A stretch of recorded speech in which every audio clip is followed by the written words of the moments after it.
to influence somebody, have a conversation that could potentially change their life. What does sales mean to you? Put it in the chat or shout it out. And Andrew, while I got you there, what does selling mean to you? And I know that the game of selling has changed for you a bit over the last few years since I first saw you in Sterling's course and we connected. I remember I was on a train to San Diego and you had called and I picked up and we talked, and that was the first time we met. But what does selling mean to you? First, tell everybody what you sell and what does selling mean to you? Good question. You'll hear some fun jazz in the background. I'm in a coffee shop, by the way. But anyways, good stuff. Selling, well, I guess, so I sell masonry repairs, waterproofing, and chimney rebuilds. Price range of like, my average sale is about 6,000, but up to my biggest sale was 65,000. And so fun stuff. Well, so it was a condo association. Our biggest single chimney was 32,000, I think. So still good. But what sales means to me, it's just the most fun thing in the world is what it means to me. But being able to connect with an individual, and develop enough trust that my recommendation actually means something and they take action on it is something I will always be improving. And I would say that the connection piece is always what I'm looking to achieve in each interaction. I would like to say in life, but specifically for sales is when I notice almost like it's a tipping point of connection. And it's like, okay, like they trust me. From there, things are smooth and good. And to some extent, you could offer them anything and they would say yes, because you really understand their need and what they're looking for. So I would say sales to me means connection at a very deep level. That's beautiful. I love it. Connection at a very deep level. Who else would like to share what sales means to them? Guiding them with a decision they want to make, but don't have clarity in. That's what Sunny says. Ryan, you close for a personal trainer. Tickets range from 2 to 10K. Ryan, what does sales mean to you? You can hop on here. Anybody can hop in at any time. And then when we get going, I will ask you guys to mute a little bit. Selling is serving. I love that. Any other responses that you guys think are juicy? I'll take one. Awesome. What's up, Barrett? Great to see you, man. Not to interrupt you here, but it's great to see you, bro. Are you still doing the thing with the Pete Vargas team? I am. And it is, with Clubhouse, it is ridiculous right now. I don't know. It's like bonkers. But dude, should I get on there? Should I be on the Clubhouse thing? Everybody's telling me. I got like 100 invites. You need to jump on, right? You need to jump on at 8 o'clock tonight and just jump in my room. Let's just blow it up. Come on. Let's do this. Right. Cool. So something I've learned from you in the past is obviously the biggest thing is helping a person make the best decision for them. So really diagnosing and listening to what they need and really understanding the deep level of why that's important. So mapping out what that looks like for them in the short term, the long term, and the future casting aspect. And then probably the other thing that I learned the most, and it's helped me and helped us in the sense that where we're at as a company is, go from the last couple of years at $2 to $5 million to over $20 million in 2020 is the aspect of really, really, really, really, really focus on value.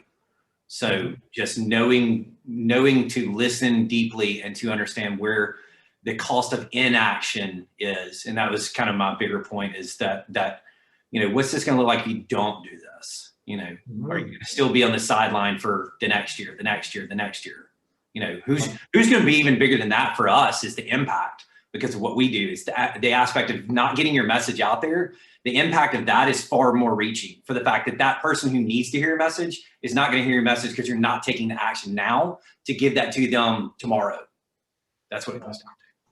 That's awesome. And so you said some really amazing things there. One, getting people to do what's best for them. And here's the thing. How many of you here, whether it was eating a salad instead of a cheeseburger, and not calling that your ex-lover back or your boyfriend or girlfriend back, and instead going to go to work. We all know what we're supposed to do sometimes, but sometimes we don't do what we know.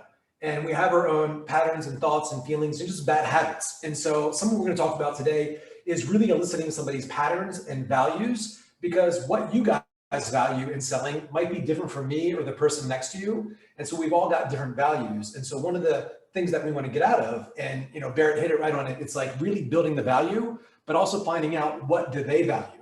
They might be doing this for fame or significance or to connect or to lead or to have a stronger sense of security. And if we can get them to associate their highest values, their wants and their needs to your product or service, and get them associated to the pain of not having it, the cost of inaction, then we can begin to create this gap. And so I'm going to give you some distinctions around how to get in there. And I've labeled some of these questions. Big shout out before I really get into it.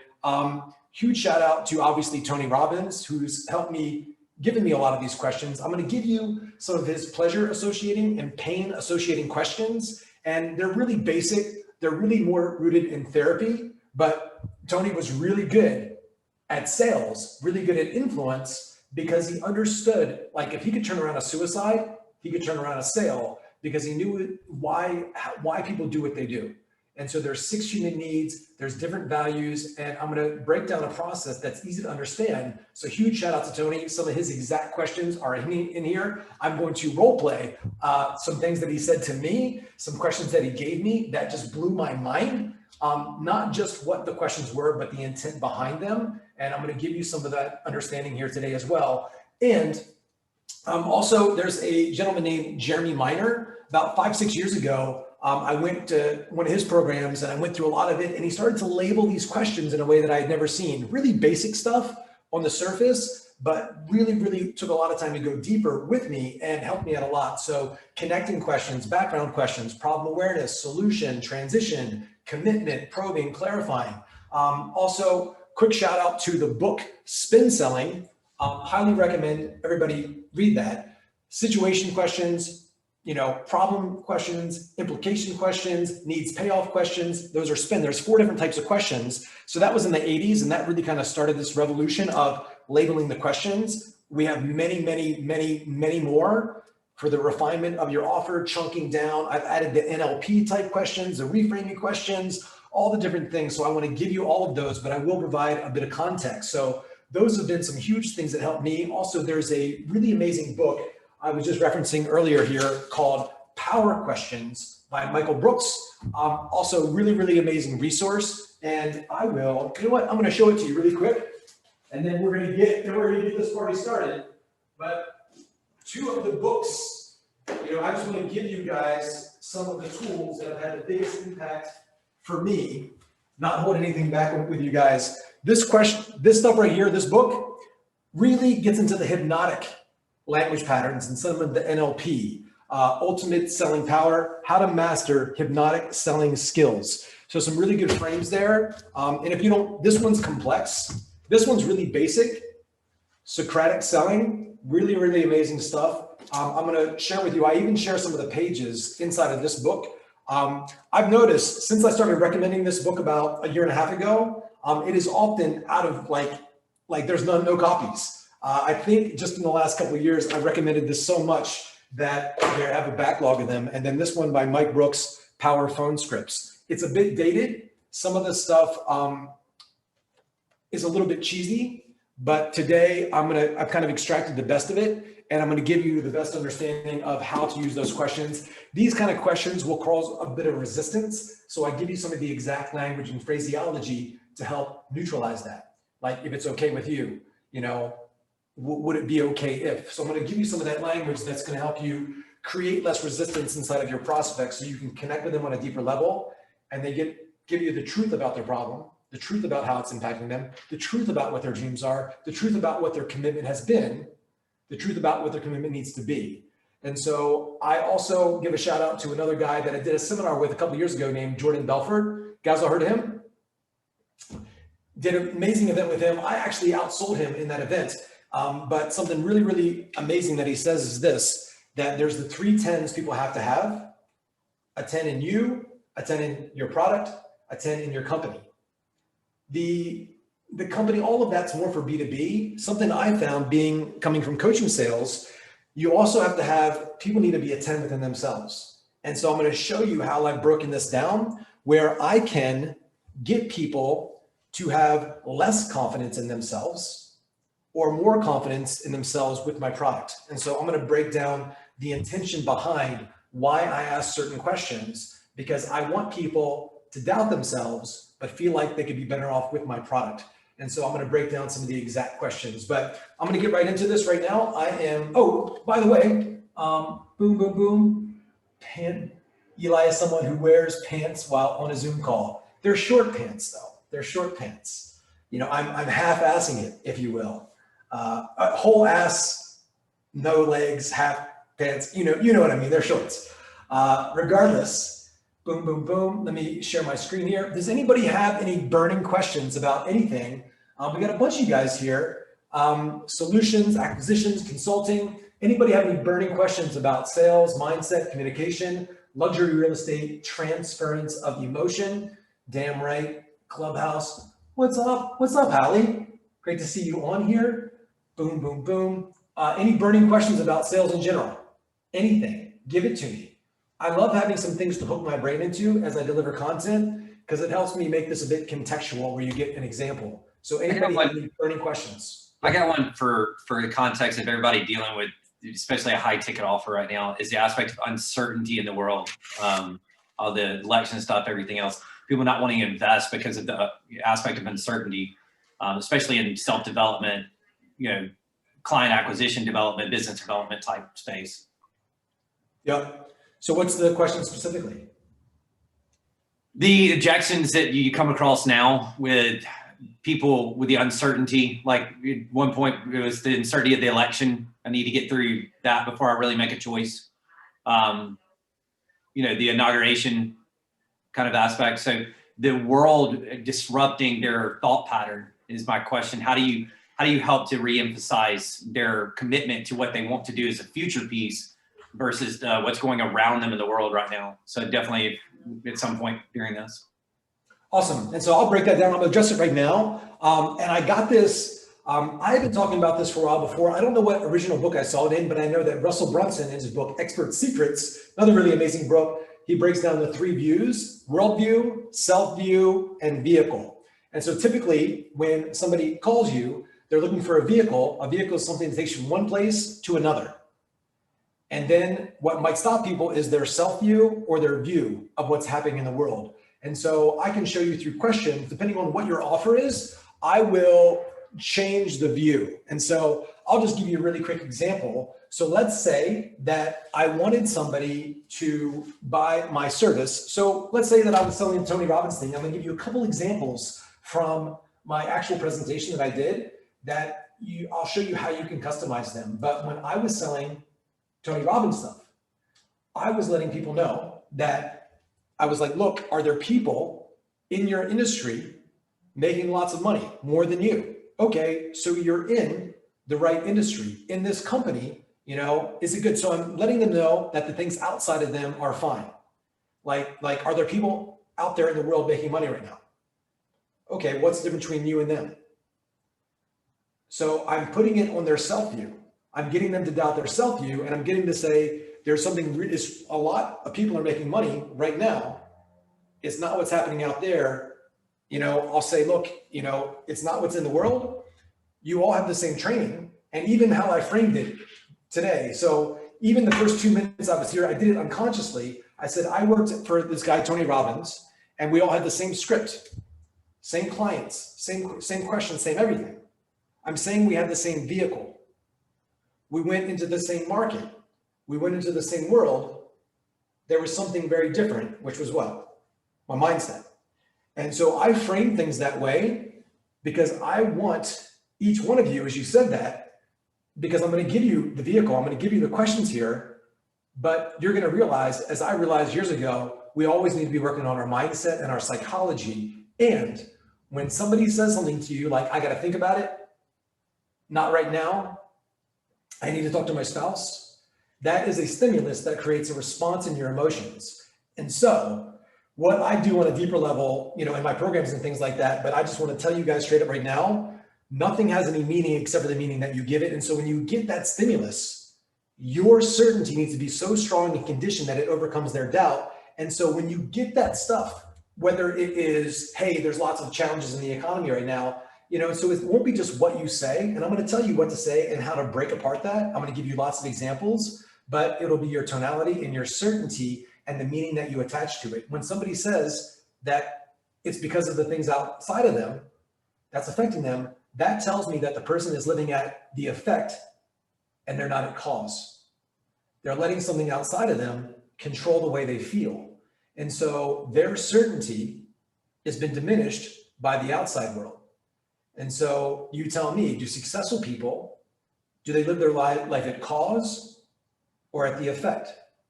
When there's lots of uncertainty in the world, economy, market, elections, coronavirus, when there's lots of uncertainty out there, leaders show up and they say, move, I'll handle it. Their certainty is so strong despite their outer circumstances that they become leaders, and people have that, it's like a gravity, they're drawn to them. And that's what it takes to become successful in this business. That's what it comes to be successful in life. Where in your life have you not been leading? Where in your life have you been letting your outside circumstances affect you emotionally? How much do you think that's cost you over time? What's missing in your life today because of that? How much longer is that going to be okay? And so I'm pacing the person to realize because of their thought pattern. And so I'm going to break this down for you, but it's not just what you say, because I'm going to give you some of the exact language, but the way that my mind works, I need people to associate pain to that way of thinking. And if you've been to a Tony Robbins event, he teaches something, or he does something to people at UPW, Unleash the Power Within, called the Dickens process. And many of you, I know that it was just Christmas time. And if you guys have seen that movie, Christmas Carol with Ebenezer Scrooge, these three neuroassociative specialists, these three, hypnotherapists came in and they asked Ebenezer Scrooge about his life, and they got him to associate pain to his life for not being giving in the past. He's missing stuff today, and he's going to miss stuff in the future attached to a certain way of thinking. And so I'm going to break down how I look at the sales process, how I look at things, because as I ask questions, there's different aspects, there's different parts of what I call a value chain. So realize this, that all people do things to avoid pain and gain pleasure. And say when it comes to a really basic example, when it comes to people buying your service or your product, if they associate more pain to buying than to not buying, they're not gonna buy. But if they associate more pain to staying the same, to who they've been and being at the effect, then they're gonna buy. And I know that's really basic. And so there's a lot of strategies that I want you to think through, but sometimes we can get so lost in the tactics. Like if I say this and this tonality and I say the thing like Jordan Belfort or like this person or that person, and we get so attached to what to say and how to say it that you lose the big picture. And so right before I get into the content here, I want to share this concept with you. And I know that many of you have heard this before. If you follow me, you've heard this. And I got this from another mentor of mine. I've mentioned it in videos before, but a guy named Jesse Elder. And so Jesse, we broke everything down. And the way I'm going to teach you today is going to be broken down into this framework called CAST. So if you have some notes there, write down the word CAST. Even if you've seen me do this before, write down the word CAST, C-A-S-T. Repetition is the mother of skill.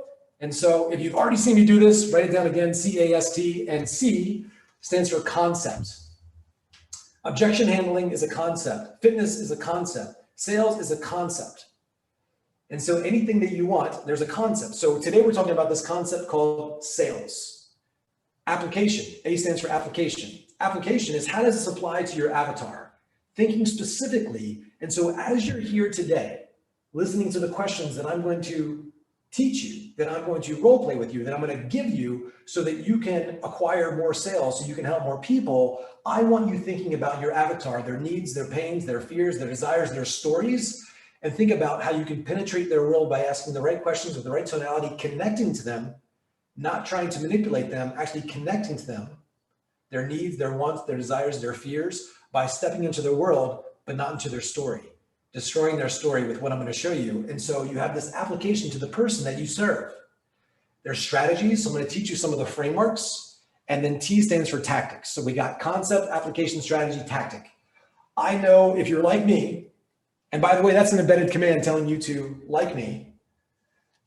I'm going to tell you some of the things that people do from the front of the room as well. I'm going to give you some of the conceptual things that you might begin to notice as you consume other content and material. But if you're like me, or like I was when I was joining sales programs, I would go right to the back to the end of it and I would say, where's the objection handling?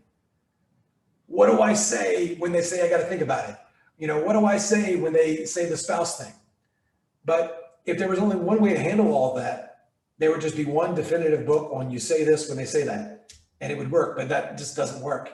And so it's not just what you say, it's who you are, it's how you respond, it's how you're able to ask the right questions before the offer that really help you dig in and neutralize people's resistance to get them compelled to move forward because they trust you so much. You are the trusted advisor. And so those tactical questions, I know that some of you are like, give me the questions. And so I'm just going to give them to you.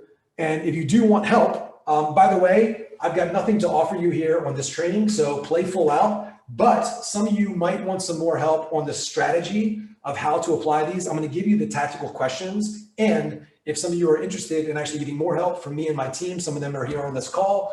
Some people that are in my training now are here. Let me know, or I'll let you know at the end. There's not going to be an offer, but I will give you access to an application if you choose that you would like me to support you. And so we're going back to what we were talking about. Whatever you think selling means to you, whatever you think this profession, whatever it means to you, this ability to help people, I'm saying that yes, you can do it. Yes, you can do more of it. Yes, you can do it better. And yes, you can serve more people if you're willing to take the time to learn the strategies and implement the processes that we teach. If you're willing to go all in and really master this stuff, there'll be nobody who's out of your reach. There'll be nobody in your business life or your personal life that you will not be able to empower by really understanding what drives human beings. And so my hope for you here is not just to be a good question asker, a good script reader, but somebody who really knows how to deeply connect to somebody's wants, values, and needs. And so I wrote this down. This is a body of work that I was working on a while ago. I'm going to share my screen here and we're going to get right into it. Boom. Can you guys see my screen where it says association? You guys can see that? Yes. Awesome. And so what does it take to connect? And for some reason, I wasn't able to put my fancy like little headline on here. And so it doesn't look as sexy as I was hoping, but long story short, the purpose of this is questions and framing mastery. And so I'm going to go through as much of this content as I can. I'm going to stay out of theory as much as I can. And there'll be times that I just give you the questions. Some of my favorite connecting questions, problem awareness questions, probing, clarifying, all the questions to get beyond the surface. And I will give you a little bit of high level theory just so that you can put it into your own words. You don't have to use my words, though you can.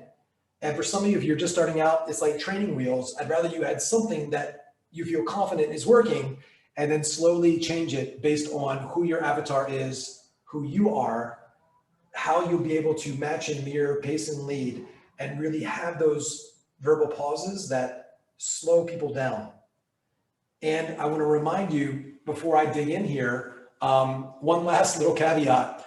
The way that I'm communicating with you right now, and I've got a lot of content I'm going to go through, I got to say this one last thing. I'm going to go through this in a way where I'm speaking one to many, because that's what I'm doing. I want you guys to know that there's 4 levels of influence. One is how you influence yourself, your own personal congruency, your mindset, your conditioning, your training, like how your self-concept. That's level 1. Level 2 influence is one-to-one, when you're talking to somebody on the phone or you're sitting down at their kitchen table and connecting. Level 3 influence is what I'm doing now, one-to-many. And then level 4 influence is when you influence and you're not there. That's Steve Jobs. That's Martin Luther King. That's Gandhi. Or if you own a company and you want to take a vacation, it's when you've distilled your mission, your purpose, your values deeply into your tribe or the leaders, where you can take a vacation, come back, and things are better even with you gone, because the meaning and purpose for the individuals is there because you transferred it into them, into their values, into their purpose, into their mission. You've transferred it to them. But for now, understand most of you are selling one-to-one. The way that I communicate when I'm going one-to-many, I know that if I really slow things down, and I will give you exact examples, well, I'll say, well, tell me, if you did have the money, is this something that you think would even help you? So you notice the verbal pausing there.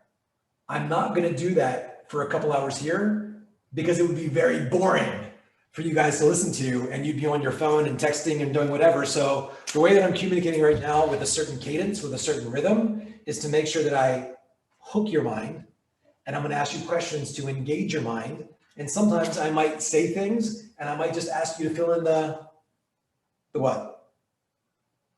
The what? The what? Gaps. The blank. The blank. Fill in the blank, just to make sure that I keep you guys engaged. And so I was thinking through this, like questions that you need to ask yourself as far as the sales call or ways that you need to be. I was just working on this a while ago, and so I wanted to go through it. What's going to move people is their association to you, your product, your service, and their association to their pain. So I'm going to be anchoring back to that many times. The association that you have to these words, the association that you have to your prospect. And so we want to make sure there's alignment, keyword there. There's got to be some connection, some certainty, some skepticism in your tone, where you're skeptical about them. What would it mean for them? Why is it important for them now? What are the consequences for them if they don't take action? What is the heaven if they do, the hell if they don't? What is the problem they have? Why is the problem a problem? How do I probe deep and get beyond the surface level pain and into the deep emotional pain? What is the gap for this person? What is their DBM? Does anybody know what DBM stands for? I've referenced this a lot. There's a couple acronyms that we'll break down for you, but DBM is dominant buying motive. Dominant buying motive. Yes, Larry. Awesome. So we want to get to that core thing. We're also going to talk a little bit about the buying state, and I'm going to break down the triad for you. What are the possible objections they might have? What needs are they trying to meet? Certainty, safety, significance, and how can they get more of what they already need, want, and value through my product, service, or idea? How do I diffuse every one of those objections before the offer? Also, if objections or concerns come up, how do I discuss this with the prospect by asking powerful questions and not using canned rebuttals or cheesy one-liners? Does the prospect trust me? What is our level of relationship?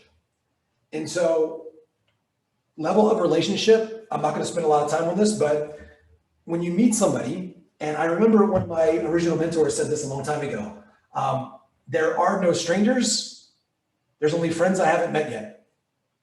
And so what is your relationship to this prospect? Is it you against them? Is this the person you're trying to win over? Is it a combative frame or is it a collaborative frame? And do they see you as an enemy? Sometimes you've had prospects on the phone and maybe they dealt with some shitty salespeople in the past. As soon as they get on the call with you, they're treating you like their enemy. Maybe you've been on calls with a salesperson and you were like, because you're into sales, you're like, okay, I see what you're doing. Maybe you've been a bit combative. And so do they see you as an enemy, a friend, a coach, a brother, a father, a mother, or a mentor? And so how do we understand the level of relationship, yours and theirs? What is their intent? Your intent as well, motive does matter. Who are the people that can prevent the sale from taking place? So I'm going to talk a little bit about the triad. So inside of you, you have a core emotional state, which is based upon your patterns of focus, language and meaning, and your physiology will create how you feel. And you have states of mind. You have times in your life where you feel amazing, unstoppable. You get on the phone and you're just in a role. You connect with people really well. Things are going good. You're just in that state. And then I'm sure each one of you have had times where you were like, you couldn't do anything right. It's like you couldn't spell your own name. You were the same person. You had the same skills. You had the same questions. You had the same script. Nothing was different outside of you, but there was a state. And so we want to make sure that you're in the state of leadership, the state of resourcefulness, and also you want to have the sensory acuity and awareness to be able to shift the buyer state. In order to do that, first we need to recognize what state they're in, and we want to put them in what I call the buying state. And so we're going to talk about that a little bit. How much time do we have together? What can prevent the sale from taking place? And am I prepared for that?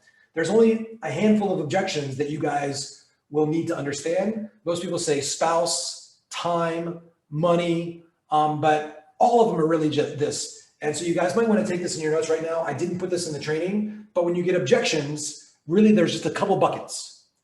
One's logistical, like they really do need to talk to somebody. They really do need to move money. They really do need to get access to a different credit card. That's logistical. And then the other ones are uncertainty based. They're not certain about you, not certain about themselves, not certain about the economy. And so that's why I say all these, it's all a transference of emotion, certainty and clarity. Because if they're really certain and really clear exactly how this can help them, we want to make sure that we're not handling spouse objections or money objections when really they're saying, I'm not certain, I don't trust you, I don't believe this will work. It might work for others, but it might not work for me. A lot of times when you get objections, what they're really saying is, I don't trust you and I don't believe in the process. And so I'm going to show you how we can differentiate what it is. And then there are some objections. There's a third kind that's just a smokescreen. It's just like a knee-jerk reaction. And so I'm going to show you exactly how today to bypass that with the exact questions. And so also, who are the people that can prevent that from taking place? So sometimes there might be other decision makers. Sometimes that is legit. That's logistical. And you want to handle that before you get to the offer. So I'm going to give you those questions as well. If the prospect is stuck, instead of dealing with their challenge head on, how do I label and show it as a pattern over time that has gotten them where they are now? Associate pain to the pattern of thinking over time. Every time, every few years, there's a challenge in the market or economy. Every 4 years, there's some stuff with elections. Do you always doubt yourself this time of year, this time of month, this time of day? How much does that cost you? So associating pain to the pattern of thinking over time, past, present, future, and relate fixing the problem to a new way of thinking, not just a new product, vehicle training. So I'm gonna show you how to do that. How do I link my product to their identity? Really great examples of this: become a funnel hacker, become a high ticket closer, HTC, Dan Locke person. How do I become an internet millionaire? How do I become a 7-figure CEO? So a lot of the really great brands that are out there, they get you to associate your identity to their product, service, or idea. Become a powerful speaker on stage. So from Barrett, become somebody who changes the world by getting on stage and sharing your story. Is it that you're just doubting yourself? And so sometimes you're going to dig into that. How do I get to the root cause of how it's affecting them? Did I embody HILA? HILA is HILA, high intention, low attachment. Sell the destination, not the plane. Be a lighthouse, not a tugboat. So these are questions in your prospect's mind. I'm going to go through these really quick. And yes, you'll get this document. Yes, you'll get this training. I've got a lot to go through. So make sure you got questions specifically, but most of them will be addressed throughout this presentation. So the question in your prospect's mind, how is this different? Not just an improvement offer, but something in the marketing world most of you have understood, and what you need to be able to do on your sales calls. Some of you are getting objections because they're thinking, well, this is a lot like something else. And so you need what's called in the marketing world, your unique mechanism, your unique value proposition, your USP, whatever you call it, there's got to be that X factor. And so you've got to be able to communicate how what you're doing is different in the delivery based on the influencer you sell for. If it's you, there's got to be something different about you that, again, isn't just an improvement offer. You don't want to compete just on price. Otherwise, if you do, you have a commodity. And if you commoditize your business where somebody's only dealing with you because you're a little bit cheaper, that's not what you want. You need to make sure that you've got a clear X factor. What's in it for them? How do they know this is real? And so some of these things that we're going to go over as far as trust, and I saw some of you in the chat with certain concerns. People want to see testimonials, things like that. These are things that ideally should be done before the sales call. But again, you also might be saying things on the call in a certain way based on your lack of certainty that's getting them not to have trust or certainty in you. But ideally the brand, whatever, and depending on who you're selling for or how mature your brand is, how long you've been around, sometimes people will have trust-based objections, whether they say that or not. We're going to talk a little bit about how you can bypass that by asking the right questions to get them to trust in you. But some of it will just be you really making them feel understood. And if you work for another influencer, ideally you should have like a testimonial page that can get them to associate, hey, this stuff works. So ideally that's best. The best brands out there have like a testimonial page that people see before they hop on a call with you. But they want to, you want to make sure that there is some trust. They know this is real. What's holding them back? They need to be clear on that. What is to blame? In sales, it's okay if it is their fault, self-view. So as Russell Brunson talks about in that really amazing book, Expert Secrets, it's like you want to throw rocks at their enemies, make them feel aligned with you. And you kind of want to make them feel like it's not their fault. Hey, it's not your fault. You just didn't have my vehicle. But sometimes in sales, you do want to have the capacity or the ability to be able to challenge people. Say, look, this is your fault. It's because you've not been committed. And so you have to know when and how to do that. And I'm going to give you those questions. Why now? This is probably my favorite question. Why is that important to you now? And so if they tell you why now, that's going to prevent what objection? I'm going to do it later. Maybe next quarter. Why now? Why is that important to you now? Why is this something you feel like you might want to deal with now as opposed to continue to put it off? If you don't do something about this now, won't it just cost you a whole lot more money in the future? So the real question is, how do we get you the money to make sure that you're not in the same spot next year where you have to continue to suffer? That's the real question, isn't it? And so I want to show you how we put some of these together. Why should they trust you? How does it work? How can they get started? What is there to lose? What's on the other side of their uncertainty? The benefit beyond the benefit. This is the future pacing that I'm going to show you. So the way that I do it, and just to give you guys a little bit of clarity, I break down the sales call or even a presentation into 6 phases. There's the connection phase when you first start talking to somebody. You get them on the call, find out why they're there, put the focus on them, establish a bit of an agenda, how the call's going to go. Then there's the discovery phase, and then there's the transition, the commitment phase, or the presentation phase, the commitment phase, and then possibly an objection handling phase. So that's the 6 phases. 80% of the call will be won or lost in the discovery phase. You spend 80% of your time in the discovery phase. The most important part of the call is the discovery phase, not closing, though I know that's important, not objection handling, but it will be how deep you take them in the discovery phase. And so the discovery phase being 80% of the call, it's really vast and there's a lot that happens there. And so I broke down the discovery phase into 10 clarities. We said that there's 2 main emotions that must be felt for you and the prospect to make sure there's alignment. One is certainty and the other is clarity. And so you might get to the end of the discovery phase and you've gone over a lot of stuff, but it's kind of been a random conversation and you've not really gotten to the heart of it, and you know it. You need a checklist. You need like almost a way to check things off where you can say, okay, Susie, there's just one more thing I'm not sure about. How does your spouse feel about you having your own business though? Okay, so I can understand that, you've gained some weight. Typically we find that the weight is caused by stress. Can you tell me what's your biggest cause of stress in your life right now? Okay, typically we find that it's finances or relationship. Tell me what's your financial situation like right now? Or it's, it could be your spouse. Tell me, does your husband know that we're on the call right now, or are we on a secret mission?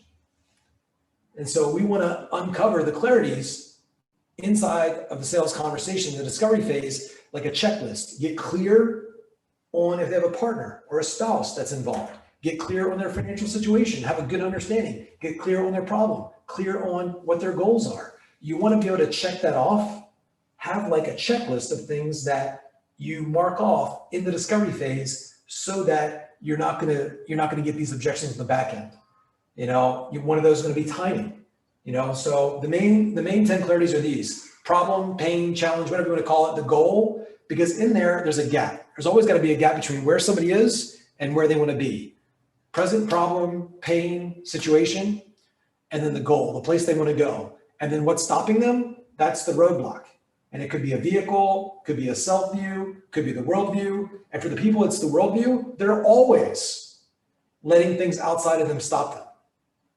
You know, next year it's going to be something else, then something else, then something else. You know, it's like right now it's the beginning of the year. Oh, just getting started. Kids, you know, just got back in school, summertime, vacation. There's always something outside of people. And yeah, there's always going to be challenges, but not for the people that are willing to lead. And so we can play with that energy a little bit. So roadblock, ROI and COI. FOMO is more compelling, fear of missing out. So COI is cost of inaction or consequences, doubt. There's something called the buying pocket. We need people to doubt they can do it on their own. Why do you think you've not been able to do this on your own? What has kept you from getting there in the last year? Finances. And with finances, and so depending on what your offer is, you want to have a pretty good understanding of where somebody's at financially. If any of you have a business type offer or what is called an ROI offer, you want to get things like cash on hand. You want to get things like, you want to find out how much money they're making each month.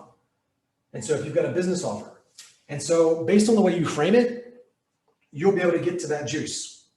And so don't feel weird about asking financial questions. If you don't think it's weird, they won't make it weird. And so I'm going to give you some of the exact questions that you can ask where you can chunk down across time and find out how much money people have in their bank account. I gave a couple questions in here from a friend of mine, Temple Naylor, who's really, really brilliant young guy, lives right next door. He's like 22 years old, and he's got 2 questions that I put in here that are his questions. There's a few different ways that I do it, but there's 2 questions that he has where people will tell you exactly how much money they have in their bank account 100% of the time. Put a 1 in the comments if you guys think that would be useful to find out how much money people have in their bank account based on the question. So yeah, and every once in a while, I'm going to ask you guys just to engage, just to make sure I'm not talking to myself. I am an only child. I get lonely. I live in a big, huge place by myself, and it's just me here. So would it be okay if you humor me and shout me out every once in a while and engage with me? Is that okay? Fine. Is that okay? Yes? Awesome. Yeah, woohoo! Yay! You know, and what am I doing right there? I'm forcing engagement. Also, I'm making fun of myself. So I'm going to teach you a little bit about posturing here today. You know, where if I come in like I've done all these things, I'm going to create resistance, and having the right little bit. And, you know, Barrett, you reminded me of this one here because of who you sell for. They talk about this, Pat Quinn and Pete Vargas talk about this. As you're communicating with somebody, even on a sales call, you want to have a little bit of the, what is it called, Barrett? It's called the extraordinary and the ordinary. And so these are things that are building connection. And I want to pause here really quick. I'm not going to go on too many tangents, but I know a lot of people talk about this, like the need for rapport on your sales calls. And so it's interesting with rapport. Is rapport important on your sales calls? Yes, it's important. And so what is rapport? Rapport comes down to trust and responsiveness. Rapport isn't getting on a sales call and having 15-minute conversation about, oh, I see you're from Milwaukee, I'm from Milwaukee. You know, I like this baseball team too. And, you know, do you have a dog? And just basic stuff. That actually breaks rapport because most people are pretty busy these days. But some people, they want that. Naturally for me, I do like people. I like sincerely like people. I like people. So I like, you know, having some strong framing in the beginning to get some rapport. I just like it. And because it's authentic for me, people respond really well. If you're not a people person, don't do that stuff. You have to do what feels aligned and authentic to you. And so rapport is trust and responsiveness. And the way that people will trust you, respond to you, and end up liking you is sometimes because you have a lot of brevity. You're getting right to the point. Some people, based on how they're responding, people like people who are like themselves or how they want to be. Sometimes being really short with people will get them to open up. And so it does take a little bit of time before you have that behavioral flexibility. And so we're going to touch on that. You're going to get questions that kind of vary. So doubt. Also, I put here finances. And so I wanted to pause here on finances because there's just so many questions that we could go over. I went heavy on the financial questions because I feel like that's based on what I saw. I feel like most of you will have concerns, questions. You'll want more questions to help draw out somebody's financial situation. And so I'm going to give you that here. Finances, but here's the thing. As far as it comes to investing with somebody, somebody investing with you, they have to have, one, the ability, but two, the willingness. So we're going to touch on that. Because you might have a $5,000 fitness offer and somebody has 250 grand in the bank account, but they're like, I'm not spending $5,000 for, somebody to tell me to eat right. So are they willing? So there's willingness, and people's ability is usually there. It's like, are they willing? And so we have some questions for you around that. So access, resourcefulness. So that one's kind of the most, I won't say complex, but definitely the most nuanced, this whole conversation around finances. Spouse, partner, support system. We want to get clear on that. Trust, you, your company, your product, themselves. Timing, is this a now thing, a later thing, a never thing, or do they just have a bunch of BS around timing? It's Corona, it's this, it's that. So we want to get clear on the timing before you give the offer. And as it relates to this is another principle. If you can't fix something, you feature it. So here's an example, Tony Robbins event, 10,000 people jumping up and down, sweaty, long lines. Some people are like, man, I like one-on-one. I like small events. It is thousands of people. It is long lines. So if you can't fix something, you feature it. I'm like, here's what's great about Tony Robbins. There's like 10,000 people from all over the world. You meet people from all different cultures. You're connecting, you're dancing. It is so great. Never anywhere else can you see this many different people opening up. And then Tony says these things. It's like a rock concert. And so I'm featuring it because it is an objection. And I embed a lot of things to overcome objections inside of my presentation with the questions I ask. Knowing if something's going to be an objection on the front end, I want to feature it. I want to destroy it. I want to ask questions that get people to associate it to what it would be like in spite of their concerns before the offer, again, where they're really bought into the process. Real quick, you might want to write this one down. Write this one down.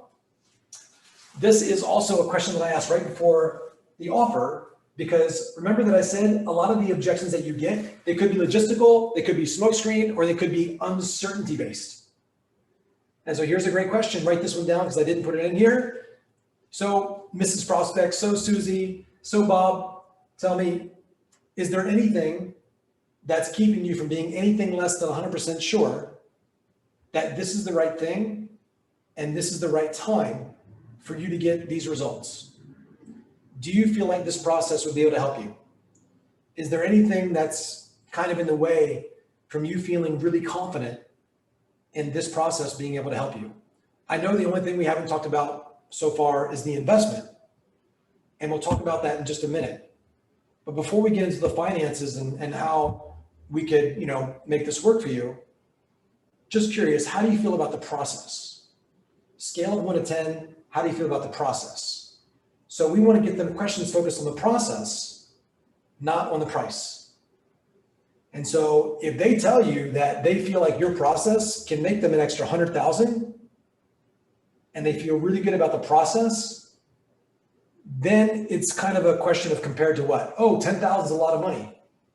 Compared to what? You just said you better make 100,000. So there is a syntax, there's an order and sequence we're going to take people through. Then lastly is coachability. And so I put here the guardian frame. And as we're selling stuff, I know you have products and services that you believe in a lot, but remember one of the first things I said up in the first part, I know I've said a lot so far, was HILA, H-I-L-A, high intention, low attachment. High intention to help people, but if you come off needy, hey, I really want to help you. I really know we can do this for you. You want to be a leader, not a cheerleader. And so when in doubt, lean out. High intention, high amount of certainty connected to your bigger vision, connected to yourself, and then you connect to the people. If you don't have anything inside of you, if you're not certain in who you are, if you're not certain in the vision that you have that's bigger than you in the world, and you're just really trying to connect to the person, oh my God, you're so great. Hey, I can really help you. If you don't have that internal sense of belief and certainty and clear outcome for your own life, and then you try to connect with somebody and you try to get rapport with somebody by trying to be like them, they're going to disrespect you and they're not going to trust you because it's going to come off creepy and weird. And so you want to have a sense of gravity and certainty within yourself and your own identity and your vision and purpose before you try to make a connection with somebody. And so before every single sales call, you might want to get yourself reassociated to why you're there. And from that place, you make a connection and you have that high intention, low attachment. When in doubt, lean out. And so I put here the frame coachability. And so this is more of a mental construct more than it is questions I ask about. But I'm in my own mind coming to the conversation, is this person coachable? Do I want to help this person? So I have 1,000% certainty in myself and my process and my ability to move this person to action. But if I come in there like, hey, let me prove something to you. Nothing to hide, nothing to prove. This is who I am. And so you have to own yourself in that way and people will lean in towards you. You know, when two people meet, the person that is more certain will influence the other person. So you have to have absolute certainty in yourself, independent of this person. But if you attach your needs and your wants and your values and your success to anybody outside of you, it's like, oh, if I had money, I'd feel successful. If I had this relationship, I'd feel successful. The world is going to deny you and it's going to feel terrible for them and for you. So high intention, low attachment. And I'm asking myself, is this person coachable? That puts me in a frame of skepticism. For me also, I put there the guardian frame. If you guys look at it, the guardian frame for me, a lot of people would go to say Tony Robbins event, and I love me some Tony Robbins. I love me some Tony Robbins, and some people might go there and they complain and they bitch, and I love Tony Robbins. It's like a father to me. So part of me is like, yeah, I want you to go, but are you going to be an asshole? Not like, hey, you can do it, it's the best thing. But for me, there's a guardian frame. It's like there's a red velvet rope around my service where literally I'm qualifying you, I'm disqualifying you. This isn't for everybody. Hey, this is a program to help people be successful. Success isn't for everybody. You really have to want it. And how you're showing up here really brings me some doubts and some concerns about you. And so there is a little bit of pushback, and I might not say something like that directly, but I'm saying it with my voice. It's like, yeah, there is a process. It's not for everybody. And so that also puts me in a mindset of this. It's like, if you make offers to everybody, if you make offers to unqualified prospects, it will put you in a slump and you'll doubt yourself and you'll be frustrated. And so don't make offers to people that aren't qualified. In order to be qualified doesn't just mean they have money. It means they have to not be an asshole, means they have to want it, means they have to be collaborative. They're not treating you like an enemy. And so you're trying to deeply connect. And because you have that certainty and that belief in your product, people will lean in. And so you want to make sure they're coachable. Does it make sense, guys? Yep. The doctor's mindset, coachability.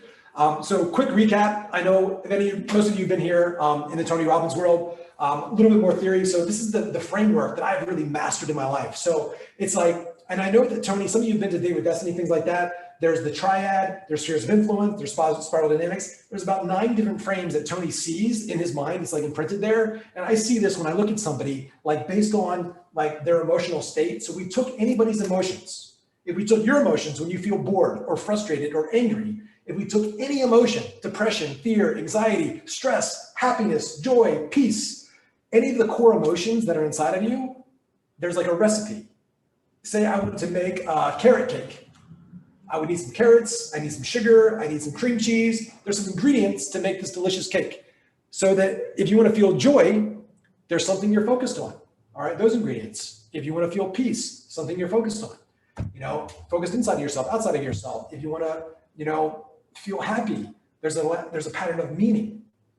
And again, nothing has any meaning except for the meaning that you give it. What's going to make you really, really strong is not just the questions you ask these people, but the questions you ask yourself.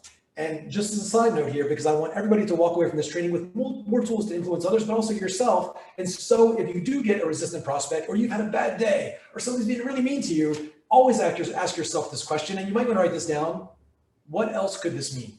What else could this mean?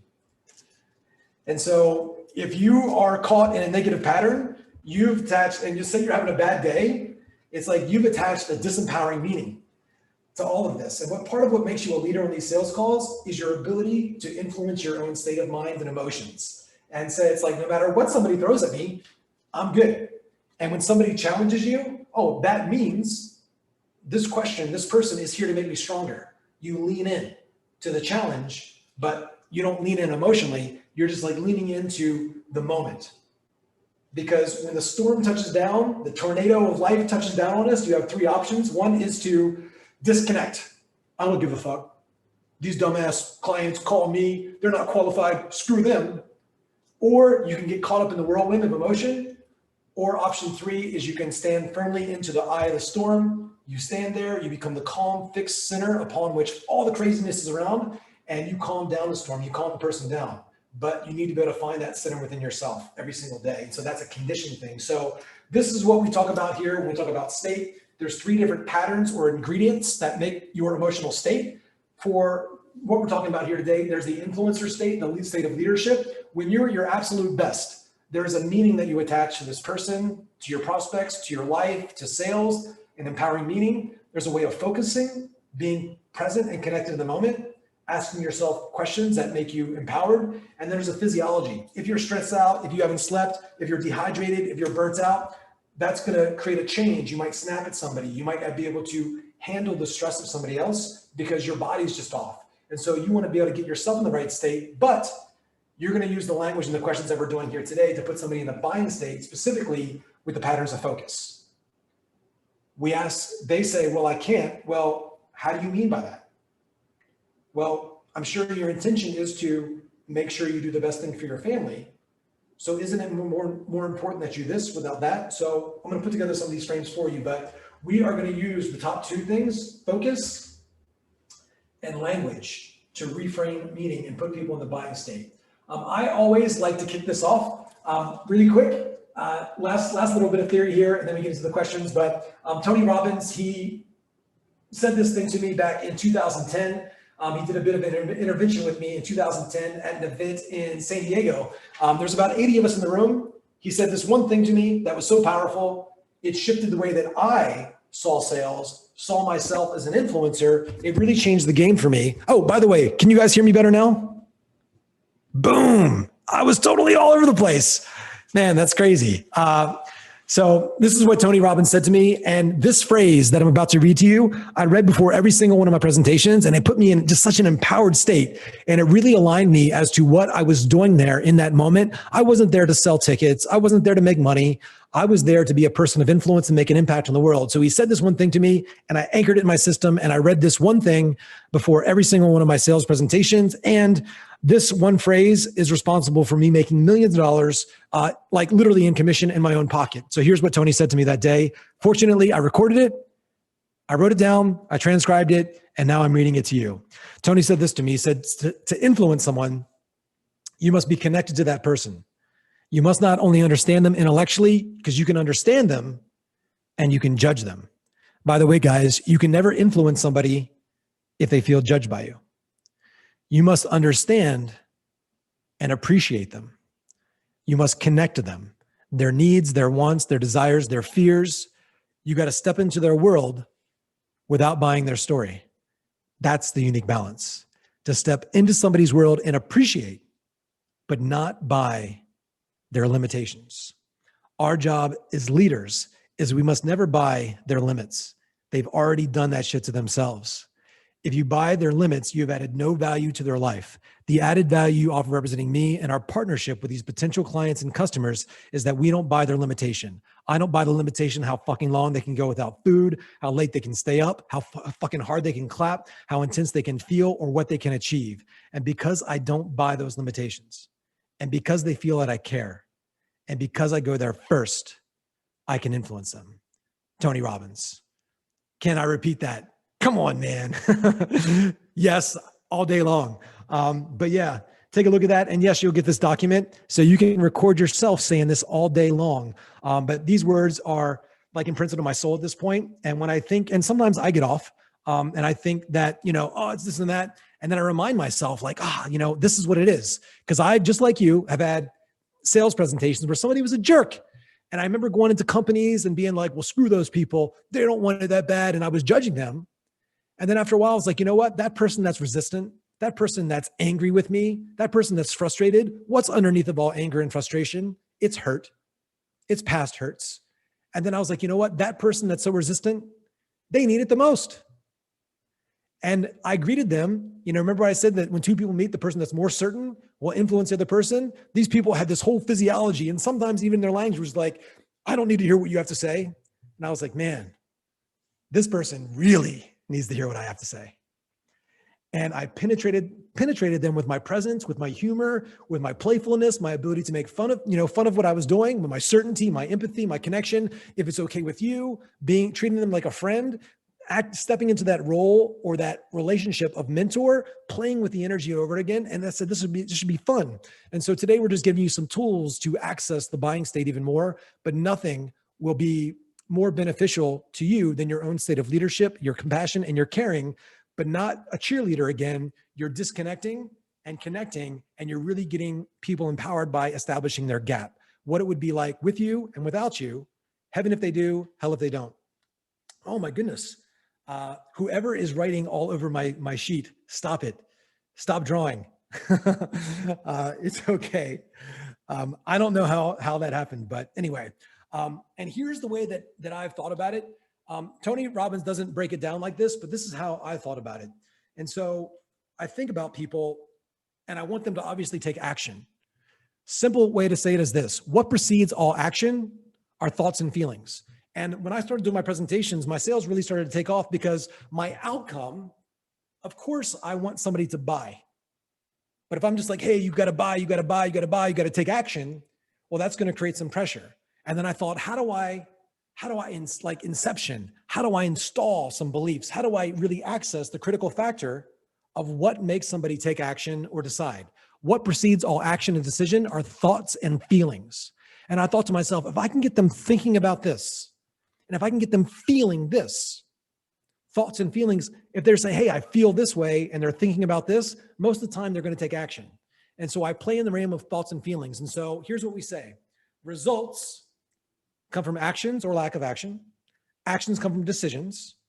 And people have a pattern of decisions about who they're going to be, what they're going to do, what they want their life to look like. But most people have not decided consciously. So what precedes all decisions are thoughts and feelings. Where do our thoughts and feelings come from? They come from our beliefs. And so the whole purpose of Robbins' seminar and NLP and that whole philosophy is really to change somebody's belief system. But in a sales call, you can't say things like, so I'm going to teach you how to really utilize the thinking of what Tony Robbins does, and all the therapists and NLP people, they call these things limiting beliefs. But if somebody says, I don't have money, I need to talk to my spouse, you can't say, oh, that's a limiting belief. That's cheesy. And so there's two ways around that. The thoughts and feelings, I'm going to show you how to access that. And then what precedes all beliefs are experiences. And so if somebody has a strong negative belief about buying, putting things off, a lot of times they've had an experience. And I'll say, I'm curious, how do you know? What caused you to think that way? And so we can go a bit deeper. And I know at, a lot of the events you go to, they talk about beliefs and empowering beliefs and limiting beliefs. That's all good and just. But if we can get people to change their neuroassociations by really calibrating their past experiences and creating a different meaning to it, we can shift them. Here's a really great example. Would you guys like to hear a little example that just popped in my brain? Put a 1 in the comments if so. Yes. And so somebody says they've been in a current coaching program, or they're with a current realtor, or they're currently doing something that they don't like. I could say, well, the time and money that you spent there that has got you to this place today, well, that is like the tuition that you had to pay to give you the wisdom that you now have in this moment to make the right decision and choose something that's actually better for you. And so that's like a metaphor, that's an analogy, that's reframing their past experience. People always take advantage of me. That was just the tuition you had to pay to gain you the wisdom that you now have inside of you to make the right decision based on what you say can work. And so little different ways to reframe that. I'm going to give you countless examples in this document here. So that's how I think of it. And so we could spend all day working on this, but as far as actions, there's effective and ineffective, useful, not useful, massive, minor, committed, not committed, decisions, what to focus on, what to believe, thoughts, aligned, misaligned, feelings, in state, out of state, beliefs, empowering, limiting, experiences, real or imagined. And so I just want to touch on that one because a lot of people have experiences that they've had in the past. Some are real, some are imagined. And this in lies the complexity of a human being. But we're going to make this simple for you. So question mastery. And so I'm going to just start going through these. I'm going to give you some basic examples, and then we're going to continue to refine this and refine this and refine this. Alexander asks, can I clean up the screen, Eli? You guys let me know. I'm going to stop my share, and then I'm going to do my share, and maybe that will address it. Boom. 1, 2. Can you guys, whoops, share. Boom. I think that did it. Is this better, guys? Yes? Did we fix it? I'm a genius. Call me for all your Zoom graffiti needs here in the future. I got you. Just put one more thing on my resume. One more benefit of working with me. Zoom cleanup expert. So question master, here we go. Connecting questions. And so when you want to connect with somebody, what are some questions they ask? Say you're even getting in a taxi cab. And for me, I shouldn't say taxi, I should say Uber. I really started to refine these questions again from one of my friends and mentors, Jeremy Miner. And here's some basic ones from him. I've obviously added to them, changed things. But I remember when I was really practicing questions, and I bought a car in 2005, 2006, I bought a car. And I bought my last car just this past year.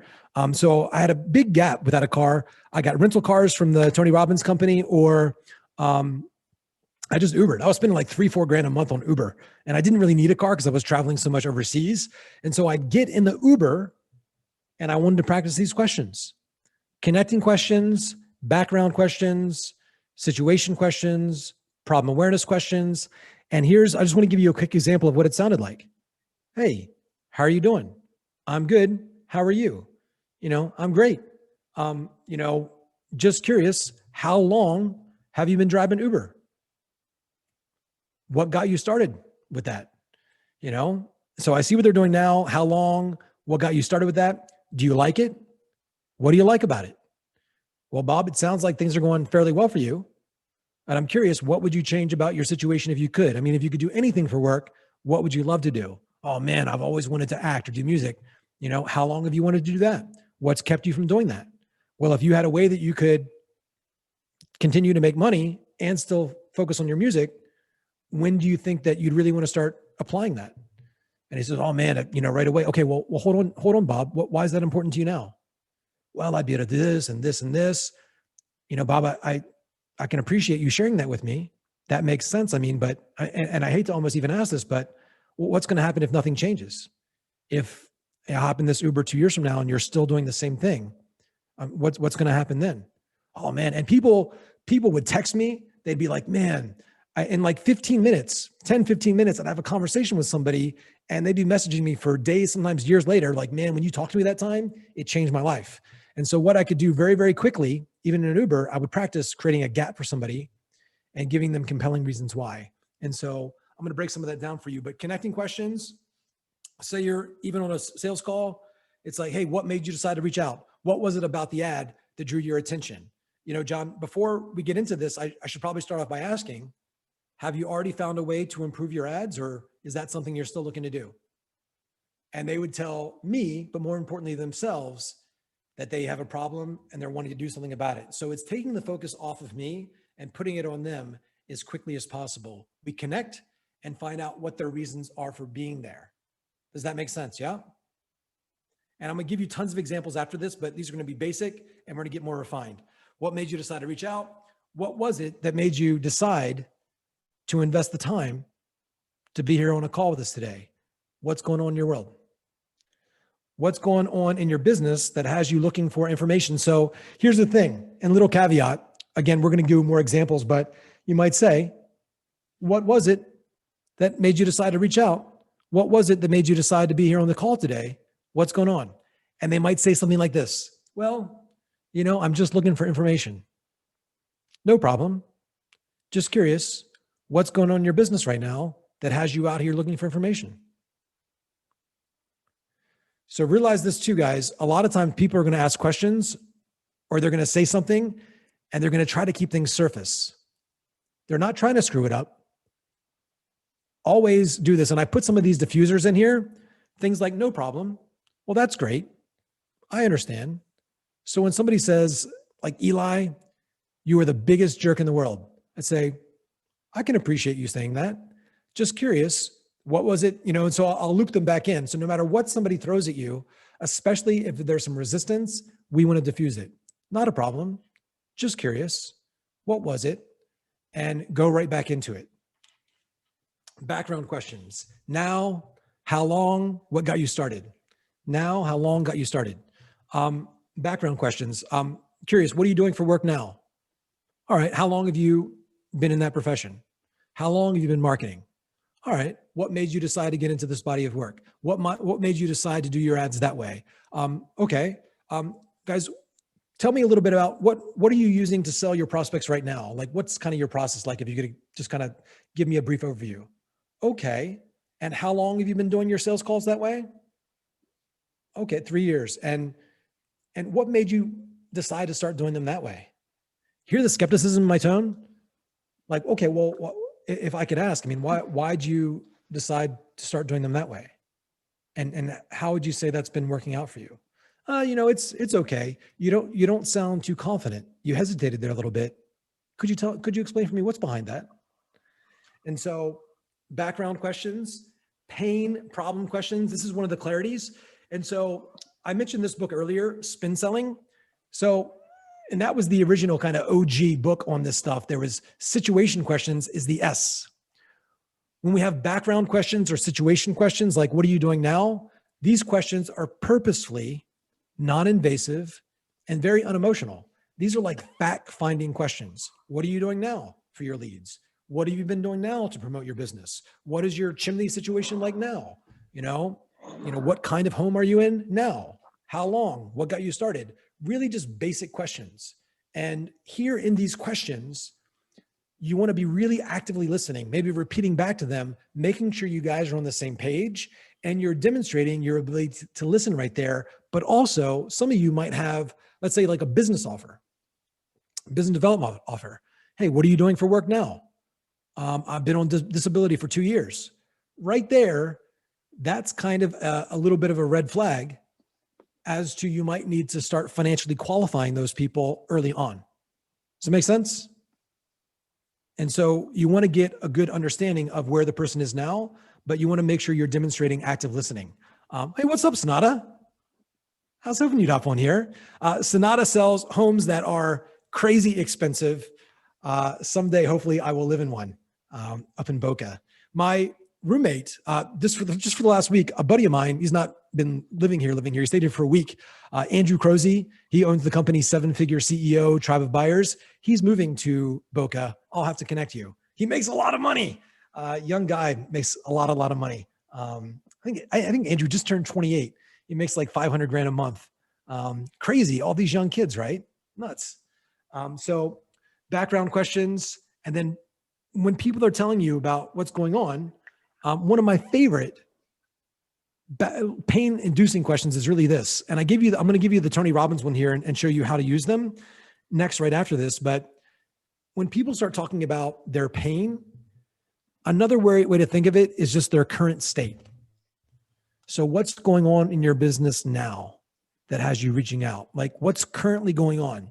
And so when we say pain questions, realize this, there's always a gap between where somebody is now and where they ultimately want to be. And everybody's always got a gap if they're healthy. And I want to pause here because some of you might think, this person doesn't have pain. So it's interesting. And even Tony Robbins himself does this at the beginning of his seminars. He says something like this. He says, and all of us have a gap between where we are and where we want to be if we're healthy. I mean, if a plant's not growing, what is it doing?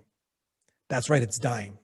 And I know right now you might be doing really well in your business and part of you might not be dying. It's not like you're dying physically, dying emotionally, but a part of you just doesn't feel alive. And right now, that feeling of aliveness, you think about the first time you kiss somebody, the first time you drive a car, first time you close a deal. I'm sure you've got some of that, but would it be okay if I gave you a process today to get you even more of that? Would that be okay with you? And so he's getting people to admit there's a gap, and it might not be, their life might be good, but he's going to take away with the questions and the framing, the ability for somebody to say, everything's good. Everything's fine. And he's going to talk about balance. So there's a little bit of framing that he does based on his avatar coming to those meetings, because you've got to be able to wound somebody. The process of marketing and sales, it is a hurt 'em and heal 'em type of business. You stir up somebody's the desires, like what they're missing out on, and then you show them how they can heal that feeling of lack with your product, service, or idea. How they can have more, do more, and ultimately become more through your coaching, through your service, to be that influencer, to be that millionaire, to be able to entertain their guest in that big home. And so you want to make sure that you've got the right targets. But for now, let's go into the question. So what would you change about your situation if you could? And this one's in here a couple times. I got this from my buddy, Jeremy Miner. Many of you have seen this before. It's called the True Truths question. So this is another question to help you bypass somebody that feels like they don't have any challenge. So it sounds kind of like this. What do you do for, what is your house like right now? Oh, it's great. We have a great house. Oh, it sounds like you're loving your home. Sounds like things are going fairly well for you. What do you like about this? Oh, we like this, this, and this. Is there anything else you like? Yeah, we like this, this, and this. Well, it sounds like things are going, fairly well for you, but I'm just curious, what would you change about your XYZ if you could? Your home, if you could live anywhere, even for a day, where's the place that you've always wanted to go? If your business could do anything for you, or if you could speak on any stage, what would that look like? Oh, well, I've always wanted to do this. How long have you wanted to do that? And so we're getting into that gap. What would you change if you could? Jeremy Miner calls that the two truths question. So people always have two truths. Yeah, things are great. Well, it sounds like things are going great for you based on what you told me. But if you could really dream and have it any way you want, what would you change? If you could though, and that's going to create a bit of a gap. What's really going on in your business right now? Why do you feel like it's not where you want it to be? Goal, vision-based questions. And I'm going to give you a ton of these, guys. We're just kind of scratching the surface here. What would you like to see instead? What would be ideal for you? And I love this one. This is called the Dan Sullivan question. It is a kind of I don't know, if you ask it in the right way, it's awesome, but most people ask it in a cheesy way. I'll give you the exact phraseology. The exact phraseology was this, but you want to customize a little bit because it's very common. Who here, by a 1 in the comments, 2 if you've not, who here has heard the Dan Sullivan question? Who here knows what that is? For those of you sales superstars that have been in sales for a long time, you've probably heard this before. 1, if you've heard it. 2, if you've not. And by the way, where's my chat? Boom. Oh, a lot of 2s here. So the basic question in its original form was this. This is also a question for you to establish somebody's wants and needs and desires. And so some people, you're going to ask them what they want, really resistant. I'm going to pause here for a second. I remember about a year ago, I connected with this girl on Facebook. She's like, let's hop on a call. And I could tell she was wanting to sell me something. It was about doing YouTube. And I've not done YouTube yet. We're going to do ads and then I'll start doing YouTube videos and all that. But she was like, what's your biggest challenge when it comes to growing your YouTube? Now that's a pretty good question, right? If I was actually having a challenge. So there's a little bit of a distinction here. And guys, listen carefully. There are sophisticated buyers and non-sophisticated buyers. What makes somebody sophisticated? It could be their success, but more than anything, they're so involved in their business that they have a complete understanding of their business. So they know where the bottlenecks are. They know where the challenges are. They know what they want. So they're sophisticated in their understanding. So she was like, what's the biggest challenge with you growing your YouTube? I was like, honestly, don't know. I've not been focused on it. She's like, well, if you had to say, what would you say? And she asked me the same question like 4 or 5 times. And I said, look, I think you need to ask me a better question. And there was an awkward silence. What would have been a better way for her to approach it is not just to focus on my problem, because I wasn't sophisticated enough to know I had a problem. I've not been in that world. I said, you know what? I'm just interested in it. She should have paused right there and said this. So remember, we have the gap where somebody is or their pain, current situation, and their goal. And then in between there's a roadblock. The roadblock could be your information, could be the mentorship, could be their confidence, the thing that's stopping them. But for me, she could have asked this, okay, well, it sounds like you're kind of here right now, like you're just getting started. What are you hoping to accomplish by having a YouTube channel?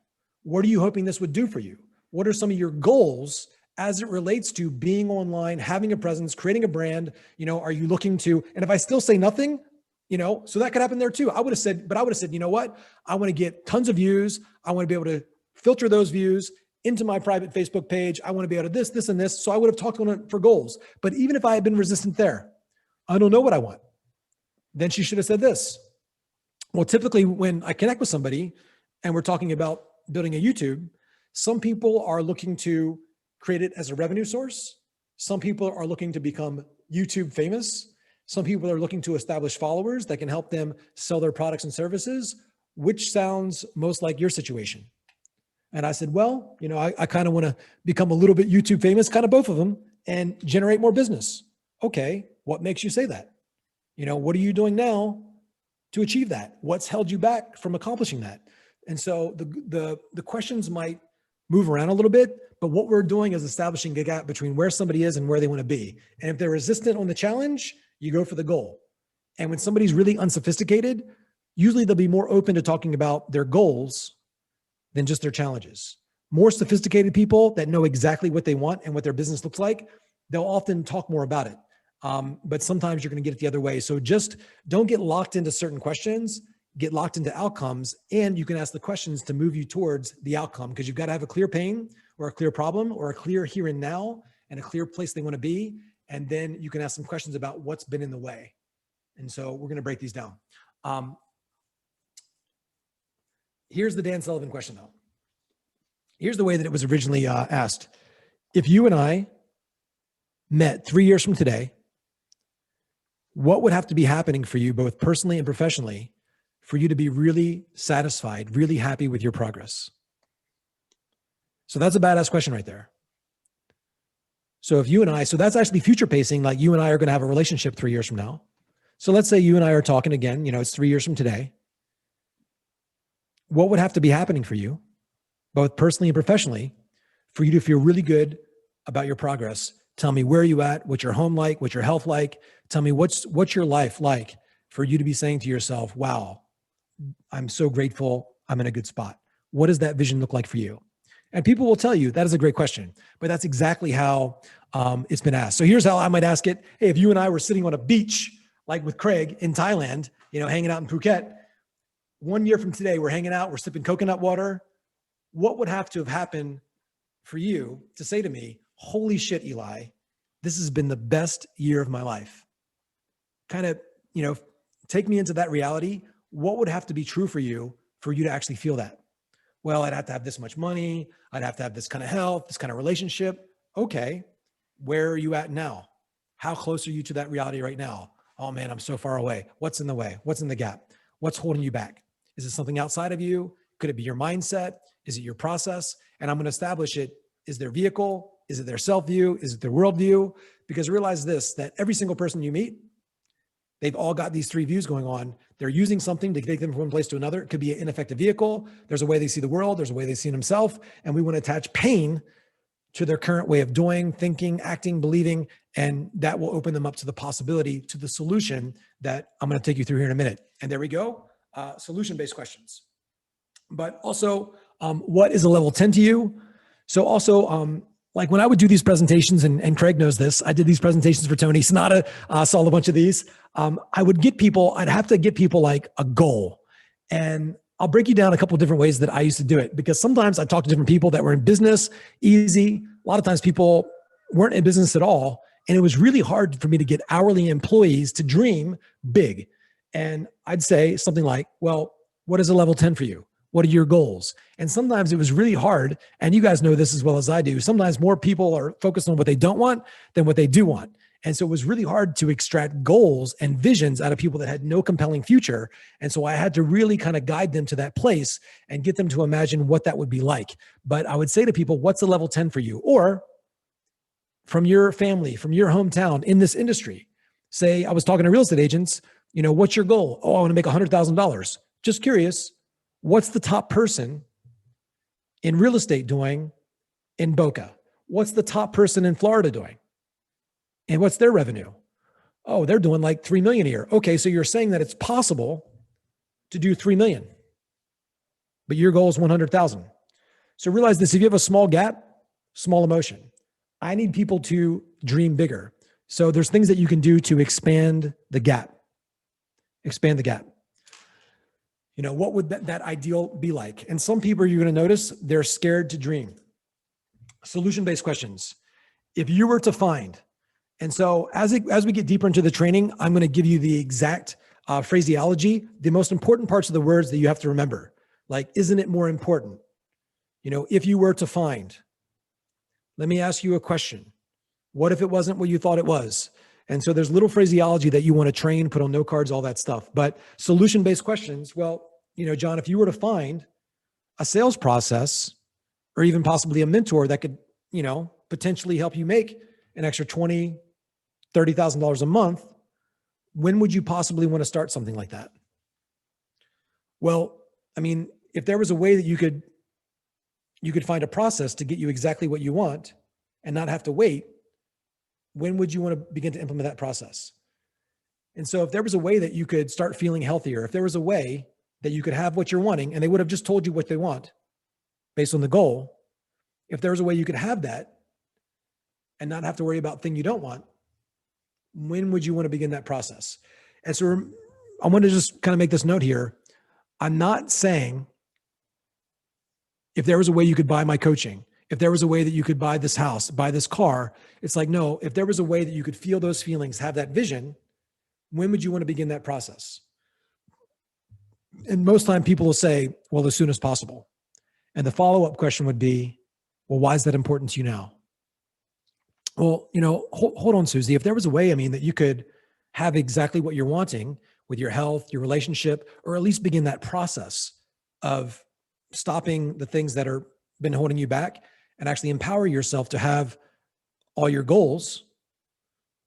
If you found a process that you felt really comfortable with that could get you to 30K a month, that could get you healthy, when would you want to begin that process? Oh, well, right away. Okay, well, hold on, Susie. Why is that important to you now, though? And they're going to tell you why now, but more importantly, who they're going to tell. They're going to tell themselves why now. So I'm going to give you some of the syntax on how to set up the questions where you get the right response. Got to anchor their answer in commitment. Yes, sir. Gap creating questions.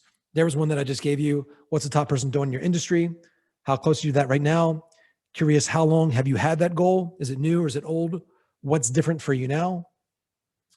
Questions go beyond the surface. Besides just wanting, more money, what other criteria would be important to you in a sales coach? Besides wanting to just close more deals, what other criteria would be most important to you in working with somebody? And so realize this also, I'm going to give you a bunch of qualifying, probing, and clarifying questions, because really for each one of you, like if you could think of it visually, if there was 2 types of questions that were going to make each one of you more money with the right tact, with the right sensory acuity, it's probing and clarifying questions. And I'm going to give you a ton of those. You're going to get like a bajillion of those.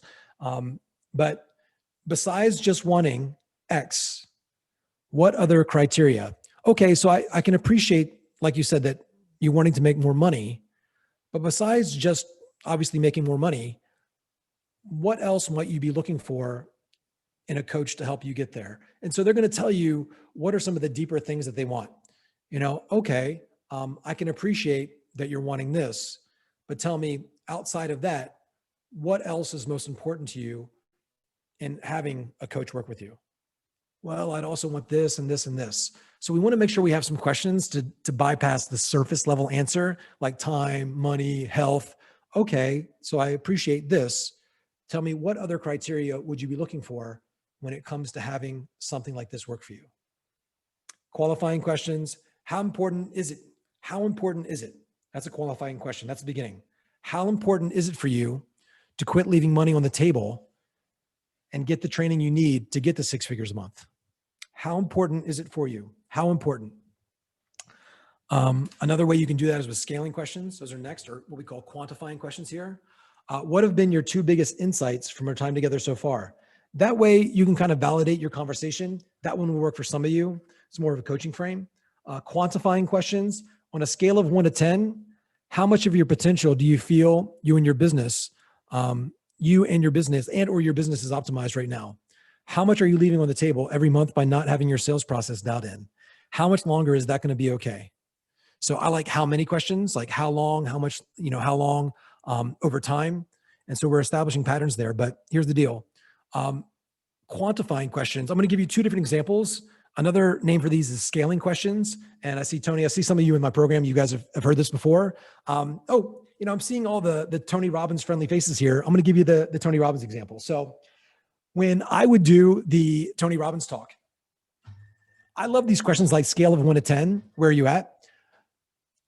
I would do this in my presentation. So early on, remember, I want to establish a gap between where somebody is and where they want to be and what's kept them there. And so here's the way that we did it at the Tony Robbins thing, but I want you to notice not just the scale of 1 to 10 question.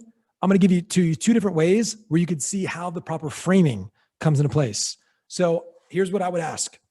Scale of 1 to 10, where do you feel like you're at as far as you tapping into your full potential as a human being?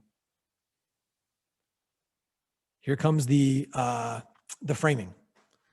10 means that you feel like you could not possibly get any better in any area of your life. A 10 is you're maxed out. You could not possibly get any better in any area of your life. That's a 10.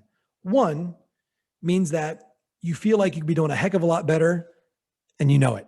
Like somewhere inside of you, could be your health, could be your finances. You just feel like you could be doing better. Where would you say you're at? And then most people would give me a lower number. And then I'd say something else. And this is a true story, back in 2011, my girlfriend at the time, Amy, was at our event. And there's also somebody else came to our event for the first time, a lady named Oprah Winfrey. Who here knows Oprah? Do you know Oprah? So Oprah was there sitting up front, and Tony asked us a very similar question from stage. Where do you feel like you're at on a scale of 1 to 10? Amy jokingly said to Oprah, where are you at? Oprah, like a 20. And by the way, is Oprah successful? Heck yeah. What number do you think Oprah gave herself? And people say she gave herself a 3. Now, is Oprah successful? Yes or no? Yeah. But she believes this, that despite the fact that she's worth billions of dollars, she believes that she's only scratched the surface of what a human being is actually capable of. Now, what would you give yourself? So I want you guys to see the framing there. I'm just going to break it down for you. Scale of 1 to 10, where are you at? Somebody would say, I'm at a 10. I don't want them saying 10. So 10 means you're perfect. You can't get any better. 1 means you feel like you could be doing a heck of a lot better. Like somewhere inside of you could be this, this, or this, but somewhere you feel like you could be doing better and you know it. That's a low number. Where are you at?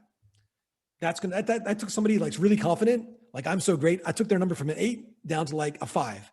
And then I say, Oprah gave herself a 3. Now people are like, shit, I'm a 2. And so I'm framing their answer. And then I'd say after that, okay, so, right now, where are you guys at? Who's at a 9 or 10, a 5 or 6, a 1 or 2, whatever. And I say, okay, as a room, we're here. Or somebody might say, if I'm talking to somebody one-on-one and I've done this one-on-one, they say, you know what? I feel like I'm at a 4. Okay, great. A 4. And then here's the framing on this. I say, I have a really important question for you. And by the way, this will be the most powerful question that I ask you. This is a question that has the capacity to really change your life if you're willing to do one thing. If you're willing to be 100% honest with yourself, not with me. If you're willing to be honest with yourself, are you willing to do that? Are you sure? The double commitment. And so right there, it's really on them. It's about being honest. I've framed their answer where it's low. Now, let me give it to you the opposite way. So let's say that I'm on the phone with somebody and I want them to buy my $10,000 coaching program or my $20,000 coaching program or something. Let's say it's a $50,000 coaching program. And I know that finances might be a bit of a concern. I might say this, scale of 1 to 10, where are you at financially? Or I might even say this, here's a softener, here's an opening question to get to that. because that might be a bit too abrasive early on, especially if they're a bit resistant. So I can get a permission-based question. So John, would you be okay with me asking you a direct question about your financial situation? Would you be willing to have an open and honest conversation with me about your financial situation? Would that be okay? So I'm getting permission to ask them a question first. And I could say, well, where would you say you're at right now? What's your financial situation like, scale of 1 to 10? If I leave it at that, the answer won't mean anything to me. So where are you at, scale of 1 to 10? 10 means that you've pretty much got the money to do whatever you want. 1 means you're over $100,000 in debt and you don't know where your next meal's coming from. You're pretty much out on the street. Where are you at, scale of 1 to 10? So the way that I framed the question, they're thinking to themselves, oh, it's not that bad. Because if I just said, where are you at, scale of 1 to 10? They might say, I'm like a 5, but we don't know what that means. So I tell them what it means. 10 means you've pretty much got the money to do whatever you want. 1 means you're $1 million in debt. You've not eaten in days and you're out on the street. That's a 1. Where are you at? So now they're going to give me a higher number. I framed them to give me a lower number once and then a higher number the second time. Do you see how the framing controls their answer? Does that make sense? So they tell you, but also themselves. They're telling themselves by saying that, oh, it's not that bad. And so sometimes we want people thinking that their situation is bad as it relates to their self-view. So clarifying questions. What is so important about that to you? So this also gets us to elicit somebody's values. That's a values question. Why is that so important to you now? What would that mean to you to be able to do that? So people are going to start filling in the blank with what they actually value. What would that do for you? I'm curious, what would it mean for you to be able to do that? What's the first thing you would do with that money? Can you elaborate on that? So that's a clarifying question. When you said you've been trying for a while, tell me what's behind that? How do you mean by trying? That's a clarifying question. So when people say stuff like trying, kinda, sorta, when people are off in ambiguity land, we want to clarify what do they actually mean? And they'll tell you, but more importantly, they'll tell themselves. And so this is how we go deeper. This is how we probe beneath the surface by finding out what it would actually mean for them. And they tell you, but more importantly, themselves. Challenge-based questions, permission questions. Hey, is it okay if I challenge you on that? Can I give you some honest and direct feedback? I love this one. I use this one a lot. And so many of you that are on here offer coaching sessions, or I guess I should say more, you offer sales/strategy sessions that are disguised as coaching sessions. Hey, sign up for a free coaching call. It's really a sales call. And so it's a little bit incongruent when we just ask lots of questions and qualify people. What do you want financially? All that stuff. And you got to do that. But right before, and here's how I like to do it, right before you go into your presentation, like actually make them an offer, saying something like, okay, can I give you some direct feedback on that? Okay, when you said this, based on what you told me, you're here, what's the real concern here? What's been coming up for you? And so I'll give them some feedback. I'll repeat back to them everything they've said to me.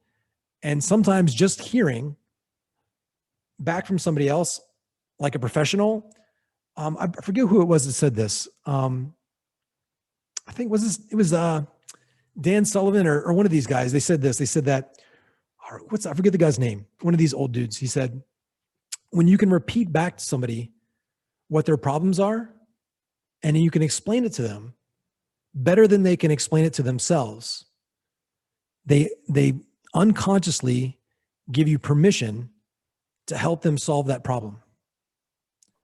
Jim When you Britt. can explain, what's that? Jim Britt. Jim Britt? I heard it from him one time. I know it came from Jim Rohn, but Jim Britt said it in a conference I was at. I know it wasn't Jim Britt. Somebody can Google it, but thank you. But yeah, I know that it's somebody. I forget the guy's name. I forget who it is. It'll come to me. If your mindset was at a 10, how would you handle that situation? And so Barrett, going back to your question, people might have challenges about the economy.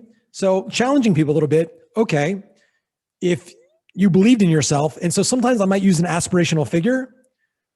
And so if you believed in yourself, say financially, you knew you can make it happen on a scale of 1 to 10, or maybe I say on a scale of 1 to Warren Buffett. If you believed in your, your financial decision-making at that level, how would that affect your decision-making process? Or if you believed in yourself more, like on a scale of 1 to 10, or maybe I say on a scale of 1 to Tony Robbins, how would you handle that situation?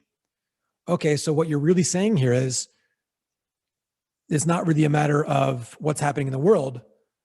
It's really a matter of you not believing in yourself. And so sometimes we can frame it like that, where we're giving them feedback and we've gotten permission to challenge them in that way.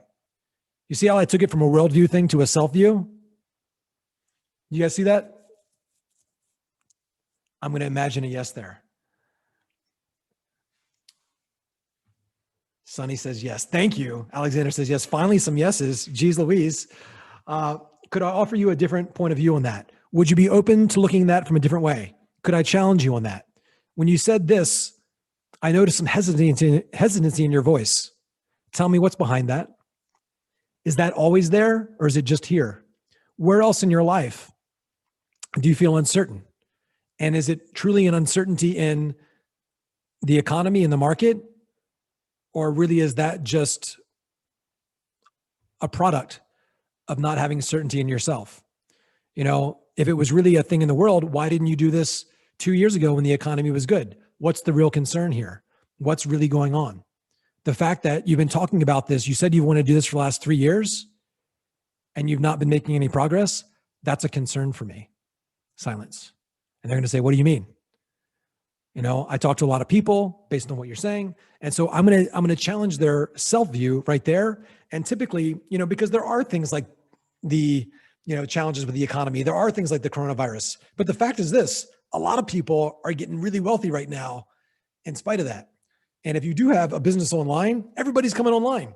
And so, there's still money moving every single day. My question here, Bob, is what is your ability to adapt? What is your relationship to change? What is your relationship to actually fulfilling on your dreams instead of letting little things like the market or the economy stop you? Because I'm not saying it's going to be easy. I am saying it's going to be worth it, but it's got to be worth it to you. Tell me, is this something you actually want? Are you interested in making this happen? Or is this something you're actually committed to? A lot of people are interested, but is this really committed, worth committing to? What does commitment mean to you? And so we could go down that road too. May I offer you my professional recommendation? And so the self-view piece, that's going to be easier with coaching sales than selling like a home or widgets. If somebody says, I'm thinking about buying a carpet. If they're hesitant, maybe they're price shopping, you can ask questions to uncover that. And I'm going to show you that here in a little bit, but you might not be able to challenge somebody's self-view. If they're like, I'm price shopping for a carpet. Can't be like, step up. Where else in your life do you have hesitancy around buying a carpet? So use these questions with tact. Cost of inaction. Where do you think your business will be a year from now if you don't change your situation? Probing questions. I'm going to give you a ton of these. My favorite one is this. And then I'm going to give you a bunch more. Why is this so important to you now? Why is that important to you now though? Well, I'm wanting to make a change. Okay, well, hold on. Why do you want to make a change now though? So when they ask the question, when they answer the question, they've kind of committed themselves to now. Why now? Has this had an impact on you? In what way? Well, my sales, I feel like they've kind of gone down and, I'm on the conversation with people and they've got all these objections. Okay, so I understand you're dealing with lots of objections. Is that right? Okay, you not being able to handle those, not knowing what to say or how to react emotionally. Has that had an impact on you? Has that had an impact on your finances? Okay, in what way? And so people will go deeper with those questions. Has that had an impact on you? In what way? Committing questions, I love these. And most of these are Jeremy's questions, Jeremy Miner. Do you feel like this can get you where you're wanting to go? They're not exact word for word, but I want you to understand the intention. Do you feel like, this might be what you're looking for? Notice, and I'm going to put here the exact language, but listen to the language. Might be, possibly. I want you guys to take note of things salespeople say that create resistance. Hey, is this something you want to do?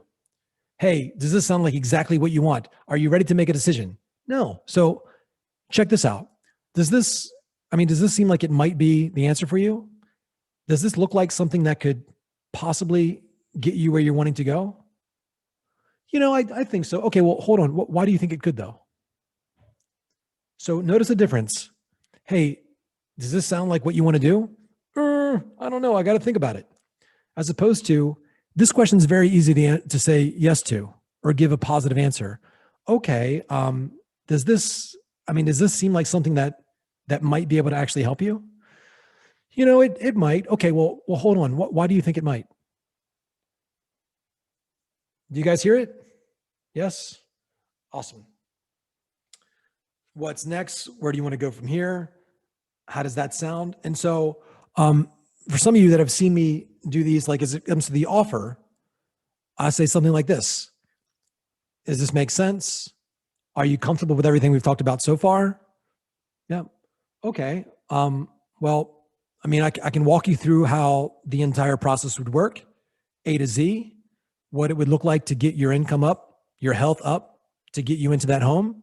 I can walk you through that process A to Z if you'd like, but you let me know, where do you want to go from here?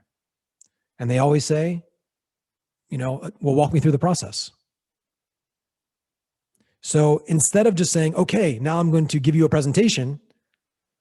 So before I give the presentation for what my offer is, I don't just take them through the presentation. I say, okay, I can walk you through what the process would look like for you to get what you're wanting. I can tell you all the steps A to Z of what it would look like for you to have the benefits, but you let me know, where do you want to go from here? And they always say, walk me through the process. So they have to ask me, and they're leaning in and doing that. And so how you set those questions up is key. Are you comfortable with everything we've talked about so far? I love that one. Remember this, questions create focus. In fact, they control it. I could ask you about your shoes or your mom or what you ate yesterday. Whatever I ask you a question about forces your mind to focus on it, even if just for a second. So more examples. And this is the one. So I'm just going to give you tons of different examples of questions, and I'm going to give you some different phraseology and how I actually do them. And then I'll give you some little bits that I'm currently working on that I think are really, really cool. I got this one from Temple. Temple's a young man that I mentored for a while and lives right next to me now. Really, really brilliant. He's had 6-figure days selling coaching packages. He sells a $10K and a $36,000 coaching package. He's 22 years old, using these same exact questions, but he's very good with the tonality, very good. His sales are usually like double everybody else's on his team with the same questions. And he's got some really good questions that he's come up with. So check out this one. Finding out how much money they have in their bank account. And this is from Temple. So obviously with starting your business, it is going to require some capital, for possible virtual assistants, the systems, maybe some ads, just the fixed cost that goes into everything for running your business. So how much capital have you set aside for the business so that we can go ahead and create a customized plan for you to get you off the ground, up and running as quickly as possible with the least amount of investment? So the key phrase there, it's all phrased in their best interest. So, when you do start a health plan or anytime you make changes in your life, there is going to obviously be some initial cost. Could be, food, whatever it is that you're selling, you want to frame it like, hey, there is going to be some cost to get anything started, a new business, a new health plan, whatever. There are some initial costs. Tell me, where are you at now? How much money do you have access to now? Just so we can get you started with the least amount of investment as possible. So the last thing that you mentioned, you're framing it in their best interest and letting them know that you're going to create something customized for them that can get them started for minimal investment. And if you ask it correctly, they'll let you know how much money they have to work with. And you want to have that in the discovery section. And if early on, as you were asking them what they do, how long they've been doing it, and are like, I'm on disability, I work in McDonald's, I'm going to give you some exact paragraphs of things that I've transcribed my own language saying this on calls. I'm going to give you an example of what that sounds like later, but this is pretty much what it sounds like. And I love this example. Here, how much money are they making? So if you're financially qualifying somebody, you want to find out also maybe not just how much money they have access to, how much are they making? Like what's their income? And if you have a business offer, you can get this information pretty easy. If you have like a fitness offer, it might be a little bit harder. So how much money are they making question? Okay, so obviously we need to have set goals in place to hit certain revenue KPIs, key performance indicators to see that you're on track in your business. And the obvious first goal would be to replace your current income so that we can actually transition you into a full-time role with your business. So with that, we'd have to make how much per month in order to surpass your current income. You know, what goal are we looking to hit just so we can plan to hit that first?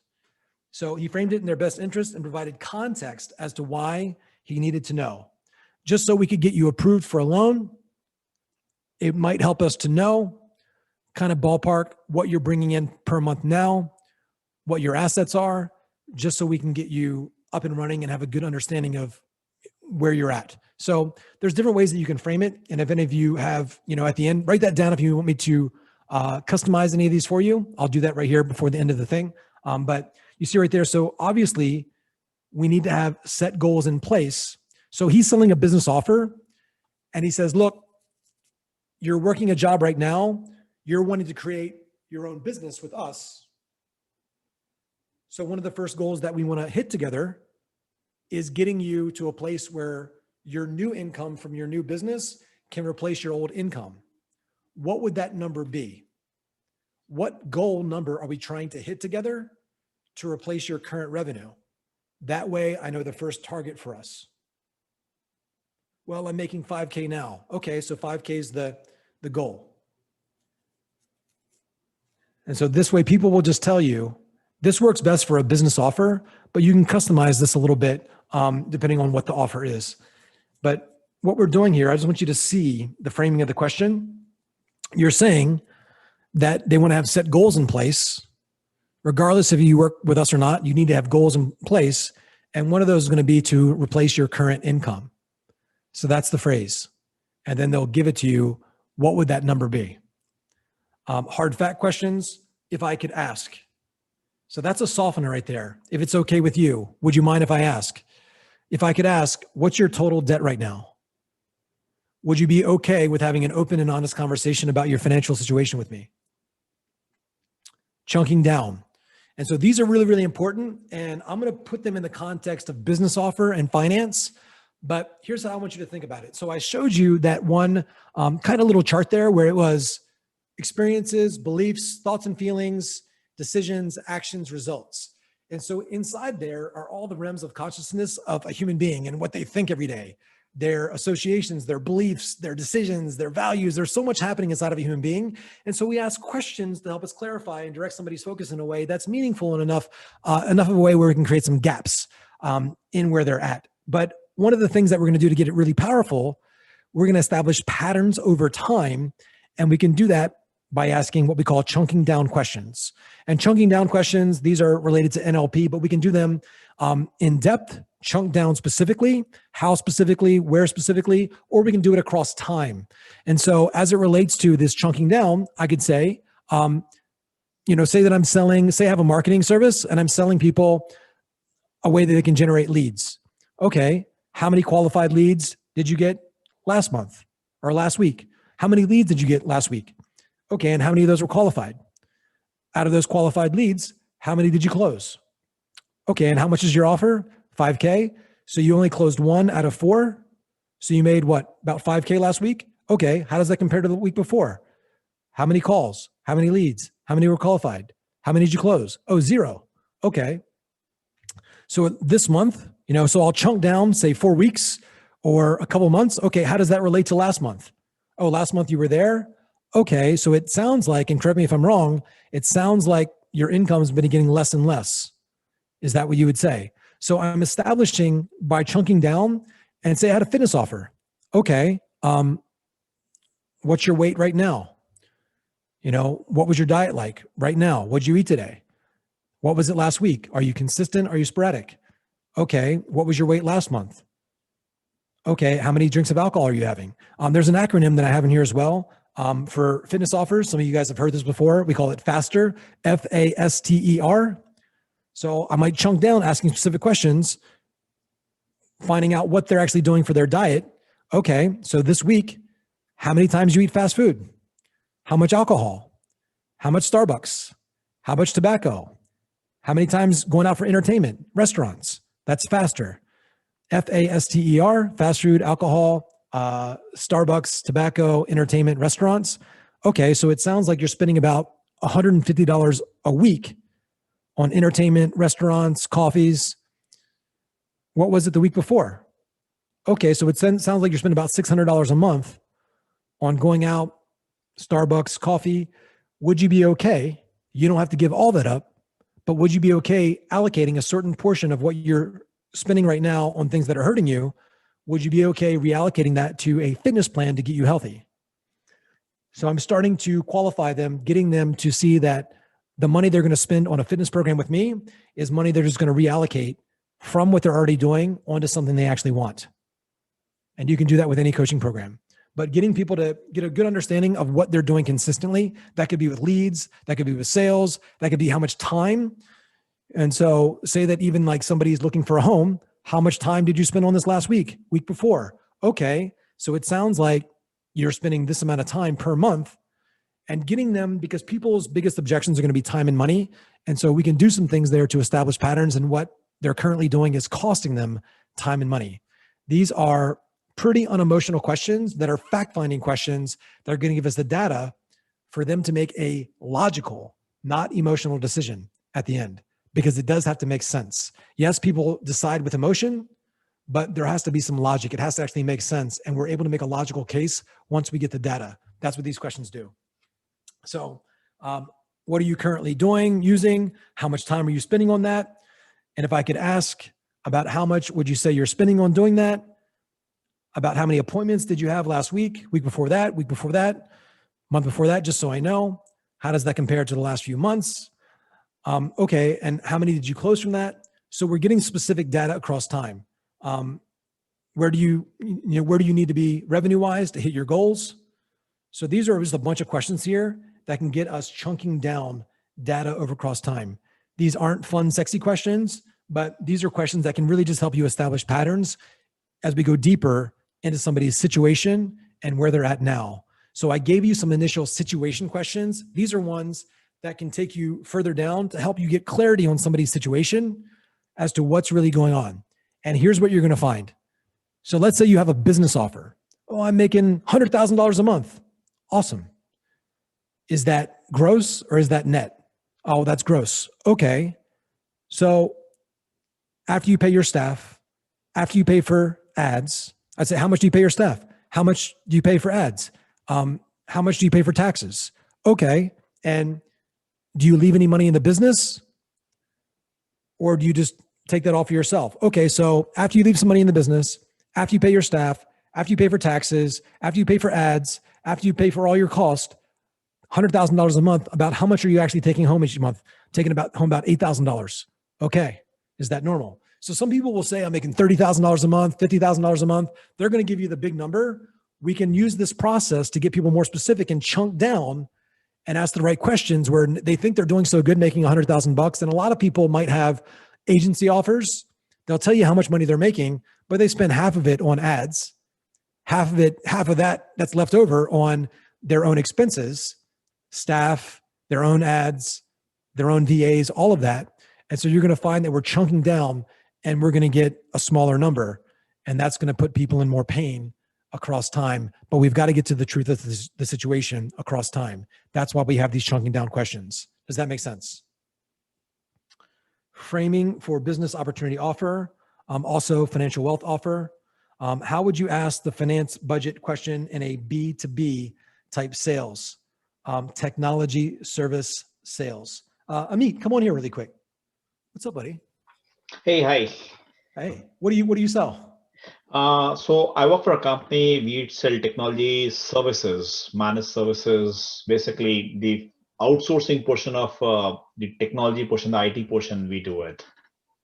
Okay. And in that scenario, we talk to clients. These are typically more of enterprise grade clients rather than the individual clients.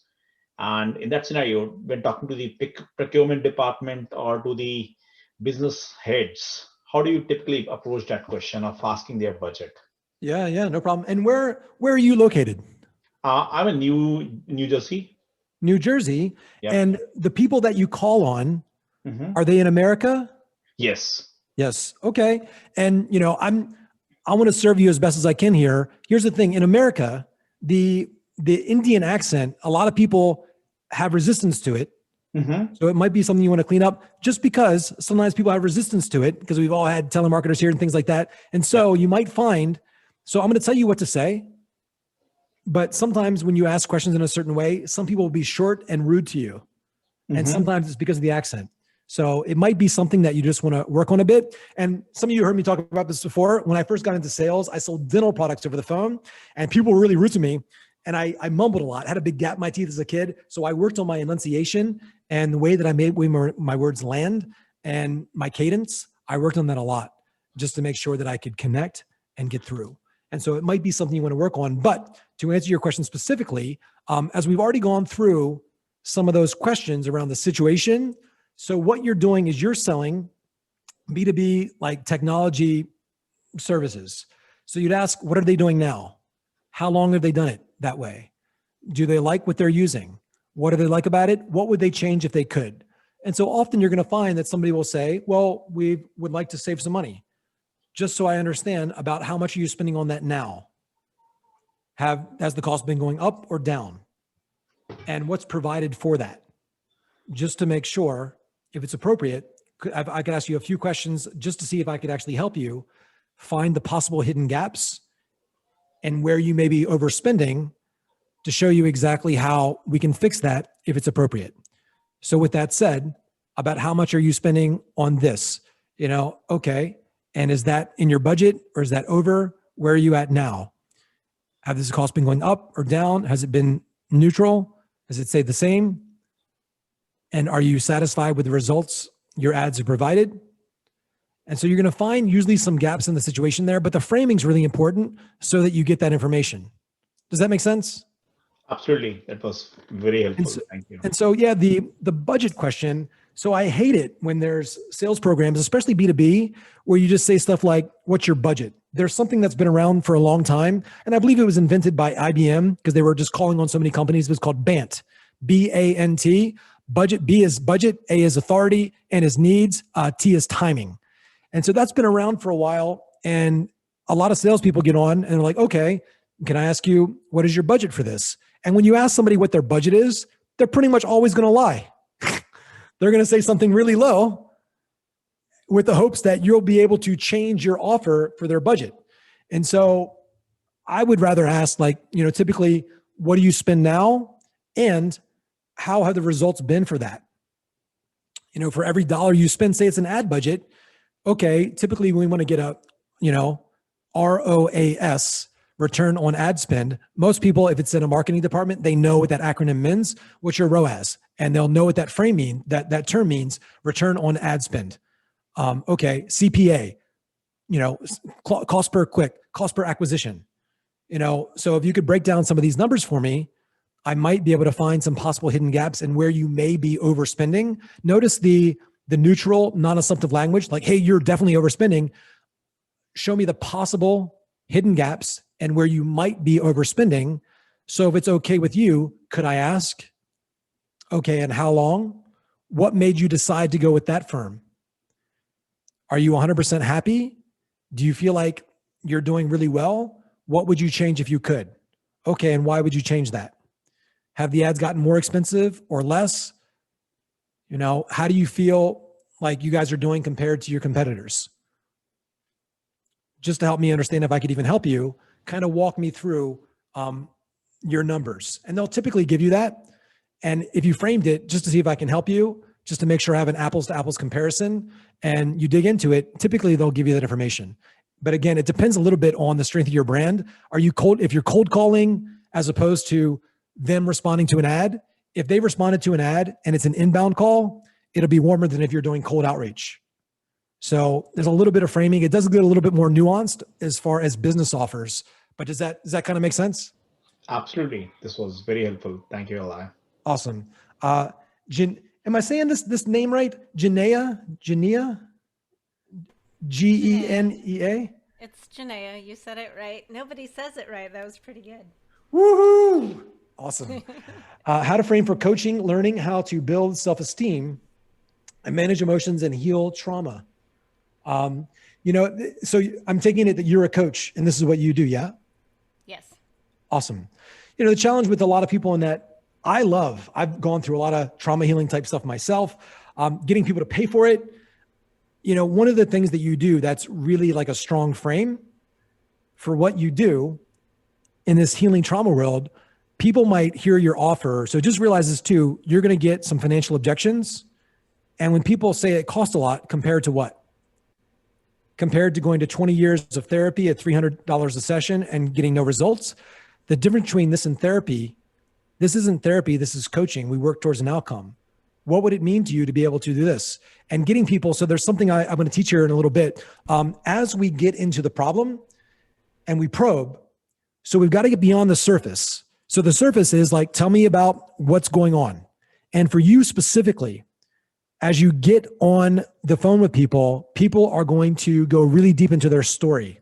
And I got this phrase, I've got some really strong, amazing language coming up here, and we probably won't get through all of it, but I'm going to give you guys all the questions. And I wanted to put more in here than I could cover, but one of the frames, and so there's a positive and negative to this. One of the things we want to do, and for some of you, it'll be more useful than others, but we want to turn stories into numbers.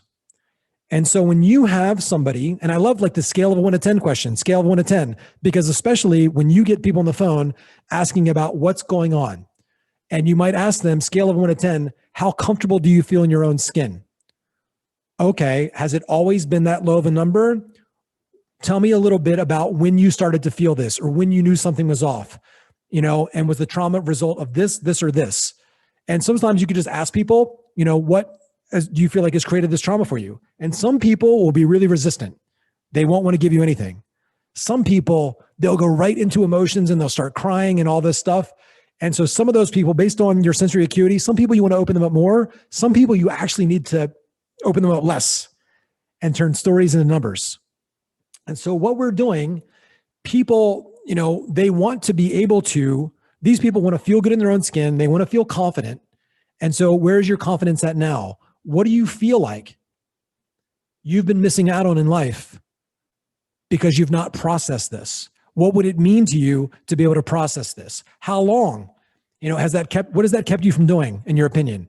And you're going to see, so I've got a process, and I do this unconsciously really, really quickly. So as we probe, we ask questions like, has that had an impact on you?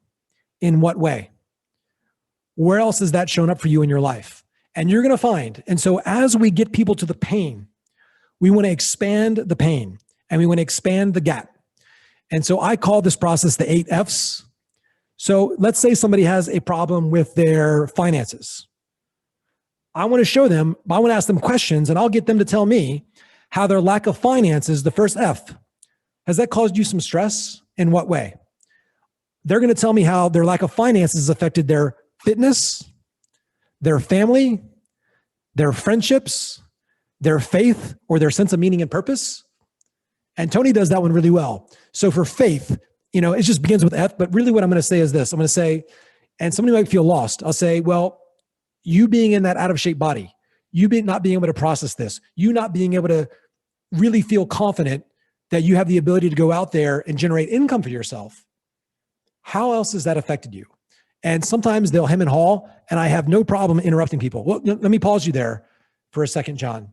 You said something really important, but what I want to know is, what I think the real question is, when you said this, that brought up a concern for me. There's something I'm not really sure about.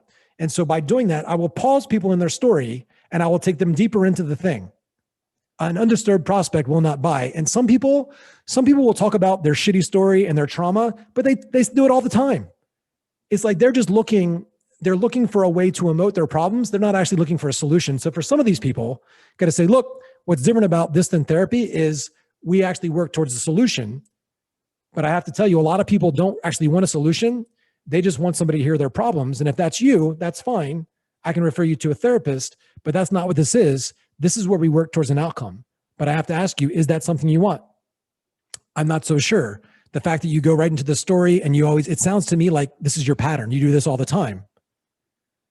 And so I might challenge them early on if they're really resistant to probe, but I'll go, to let me probe, but I'm going to show them how whatever their problem is, their presenting problem, and NLP or therapy is called they're touching their PP, their presenting problem, the problem they present to the world.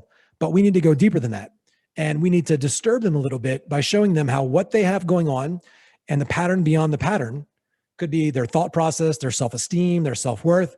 But I will say something, and so Tony does this really well, the faith one. So there's finances, fitness, family, friends, faith, fornication, fun, and future. And so I will ask questions and I will get people to associate pain to their future, pain to not being able to be in a relationship or have sex or just enjoy their life. And, I find it's these F's that ultimately motivate somebody. And it doesn't have to be like this come to Jesus moment all the time. Because I've asked people after they bought something from me, it could be coaching, could be a Tony Robbins ticket. Like, why did you buy from me when I was selling dental products? Whenever I've sold anything, I was like, why did you decide to buy from me? And I've done the research. And sometimes people said, well, I thought you were pretty fun. I thought it'd be cool being coached by you for a few months. I thought it'd be more fun than working with these other people. And I was like, oh, that's cool. That's good for me. So sometimes people will do things for their own reason. You don't always have to have these come to Jesus talks with people. But here's the thing. I might ask somebody something like, especially when they've experienced trauma, do you believe that you're here for a purpose? Do you believe that you going through that was something happening to you, or is it possible it happened for you so you could become stronger? Do you believe that you're actually here on this earth for a reason? Well, let me ask you this. And usually they'll say, yeah. Do you think you'll be able to fulfill your ultimate life's purpose, to be there for your kids, to make this income, to start that company, to make sure other women aren't abused or raped? Do you think that you'll ever be able to fulfill that purpose with this pattern you have going on, with this thought process, with this belief? Will you be able to fulfill the reason that you're actually here? Okay, so are you willing to do something about this? So doing something about this is important to you, yeah? Okay. Well, if you were to find a way that you could have this and be this person and not have to deal with that anymore, when do you think you'd want to begin that process? Oh, well, right away. Okay, well, why is that important to you now? See, I'll loop them right back into it. Does that make sense? So how do I frame them? So more than just the framing, I'm knowing what to listen for. But how do I frame for coaching, learning how to build self-esteem, manage emotions, and heal trauma? So I want to find out a bit about their situation, what's going on now, what created that, how long have you dealt with this, what does it cost you to have these issues? What have you missed out on in those 8 F's? Fun, fornication, family, leadership, fitness, stress, whatever it is. And I'll establish that data point, and then I'll say, well, what do you want? And that'll be the gap. What's kept you from doing something about this on your own? What's kept you from doing something about this in the past? And I've got to get them past that. That's the gap. Does that make sense? Yes, it does. Thank you. Awesome. I'm gonna look at one more question and then we're gonna crank through some of these. And I know this is, I'm gonna go on a little bit long. Boom. How would you frame the finance question when you're offering health-related program to that end? Would you say that a goal related to a person's health is more critical than a business-related goal? Or so when you have a fitness offer, check this out. When you have a fitness offer, say you're selling a $5,000, $3,000, 90-day get in shape fitness online personal trainer offer. 2 biggest objections you're going to get: money and spouse. And so here's how I'll frame it. For you, Bianca, listen very carefully. And I've got some exact language typed out here. Tony, I know that you have a fitness offer. You've heard this before, but I'll say, people, what do you think has caused this weight gain? What's causing you to be in this place? And 9 times out of 10, they'll say stress. Or if they're kind of all over the place, I'll say, well, hold on. It sounds like you've got a lot of stress. A lot of times we find that people are caused weight gain or they can't sleep. It's because of some kind of stress. Where do you think your biggest stress is coming from? And they might hem and haw a little bit. I'll say, well, hold on. Typically what we find, and now especially a lot of times too, if I'm getting nowhere with my questions, I'll lead people with the questions. And you're going to see a question in here that I have where I'm going to make people self-select. Here is a general version of a self-select. Okay, So it sounds like you've got some stress. What do you think's causing that? Okay, well, typically when somebody has a lot of stress that's creating their weight gain, typically comes from like relationships type stuff. How are things at home? Does your husband know that we're on the call right now, or are we on a secret mission? So what did I do? I just made it funny also. Hey, is your spouse on board? Does he think that this is also something that you've got to deal with? Does he feel like this is a main issue? Does he understand how this is affecting your self-esteem? Is he on board with this? Or are you and I on a secret mission? And they'll laugh and they'll say whatever. Or I'll say the other thing that we find, it's finances. The stress that's causing the weight gain or you being up at night is because of finances or work. Tell me a little bit about your financial situation. Where are you at? So now what I've done with that question, so I could just say, tell me how much money you have. You know, tell me if you're willing to make an investment today without your spouse's consent. But I can't do that. So I framed the question properly around stress. What's causing your stress? Typically it's this. Tell me about your financial situation. And they'll tell me because I framed it, I need to know that to understand their stress. So that's why I'll get the good answer. Does that make sense? So it's all in the framing. And remember, as I mentioned a couple of times here, we want to frame things in their best interest. So check this out. Like, I'm seeing like Craig, I'm seeing Sanat, I'm seeing a bunch of you guys that remind me of the Tony Robbins world. So when I would do this, even in the, here's a couple frames. And so whenever I was doing my Tony Robbins talk, I put people through like 8 frames within the first 5 minutes. But one of them, like we do the sex clap, all these things, I'll say, write this down so that you can remember. And Tony does this one at the event because I don't want people sitting in my fucking talk, just sitting there like dead in an office. I say today, most people, they go to some seminar, they get some great information. It goes one ear and out the other. And what did they do? They just wasted a bunch of time by being there. I don't want that to happen for you. So in order for you to get the most out of this, so you can take these skills into your closing conversations, into your relationship, in order for you to benefit the most, it means that you got to write things down. Take down notes, maintain eye contact, and shout back answers. And when you do this, it actually engages your nervous system so you retain up to 90% of the things you hear. Who here is committed to playing full out? Oh, guys, give it to me. Who's going to play full out? So I'm getting them to participate, but I framed it in their best interest. And so start thinking through this. When you want some information, how do you frame it in their best interest? One thing, you need to be totally sincere and really, really believe you getting the information is in their best interest. So here's another frame. I want to give you this one, and I'll show you how to customize it. But here's the thing. This is something that really helped me out just inside of my own psychology, and how you say it each time will be a little bit different. You could say it best part of yourself, worst part of yourself, highest self, lowest self. But here's how I framed it. I would do these talks, and this more than anything, not just the linguistics that I'm about to give you of how I did it within a Robbins presentation. I want you to have it more than anything as an understanding as to different parts of a person. And we all have these parts of ourselves that are lazy, that are fearful, that are scared, that are amazing. And so it's literally calling that part of yourself to show up. It's getting that person to call that person out, getting them to be a yes person. I believe every no person has a yes person inside of them if you can put them in state. And so we're using these tools to get people in state. But when I was doing my Robbins presentations, I said something kind of like this. And this is true. I would say, who here has kids? And I'd love asking that question, especially when I have a bunch of, parents in the room, because also I know who I can wound more. I can wound people that have children more. I know they have more responsibilities, less time. One of the biggest fears of a parent is not being a good parent, not providing their kids everything they want. A lot of uncertainty when you have kids or relationship. It makes people a little bit more vulnerable because they've got liabilities there and they need to be more responsible. And so I dig that in a little bit because a lot of people have fears that they're not enough, not a good enough parent, whatever it is. I'm going to utilize that fear and spend on it best I can. So here's what I would say. I'd say, who here has kids? People raise their hand, make eye contact with them, say, I love kids. And I talk to a lot of kids. And if I got nobody there that raised their hand, I say, well, who here at least once was a kid? So I'm going to get some kind of engagement. I'm going to get some kind of engagement right there. Okay, we all were at some point, see, some of you got kids. Awesome. I love talking to kids. And here's the interesting thing. I would never say to a kid something like, little Johnny, you're bad. I'd say, little Johnny, you're freaking amazing, but this behavior is not like you. Parents, why do I want to do that? Because I don't want to say, little Johnny, you're bad.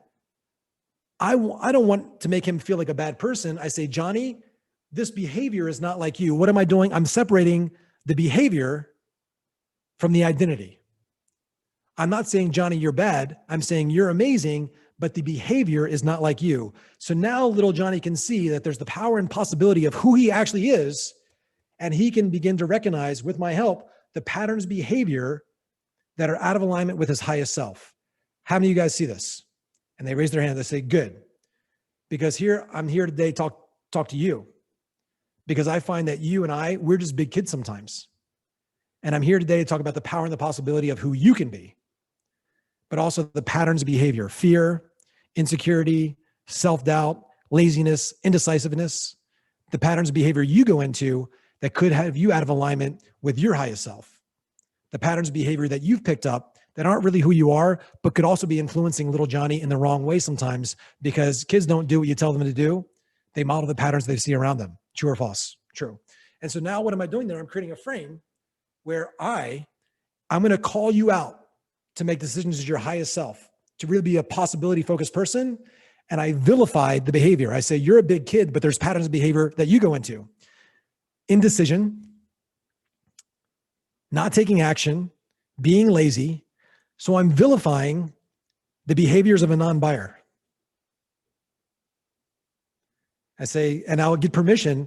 If I recognize those patterns in you where you're being indecisive, that's not who you are. It's something you go into based on your fear. That's your lowest self. Would it be okay? Here's a permission-based question. Would it be okay if I call you out? Would it be okay if I challenge you, just like if I was your personal trainer? There's an analogy at the gym. Would I be serving you if I told you to lift a little 5 and 3 and 6 pound weights? No, you wouldn't get stronger. The only way that you get stronger is if you take on more than you think you can handle. And that's the way you build some muscle. So is it okay if I challenge your way of thinking? Is it okay if I challenge what you think is possible for yourself so that you can walk out of here a stronger person today? Are you willing to go for it? Yes. Are you sure? And so what have I done there? I got permission to challenge them early on. And I also called out a part of themselves that is going to stop them from saying yes to my program. I'm going to vilify that behavior, and I got them to tell me it's okay. You guys see why I'm doing that? Yeah. So I know it goes pretty quick. An undispersed prospect will not buy. So here are also some general questions. How do you feel about your calendar? These questions I got, a couple of these I got from Temple, I thought were really good. He has a business ROI offer. If you had, so here's a possibility question. I'm going to break down some of those. If you had thing they want. So here's one of the things too. There's a really amazing book that I didn't mention called The Persuasion Black Book by Rintu Basu. Not a very good communicator, but really great book. I went to buy some of his programs, YouTube and all that stuff. It's just really hard to follow, but very good writer.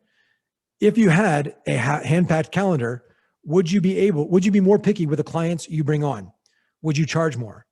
So people, in this case, want to make more money.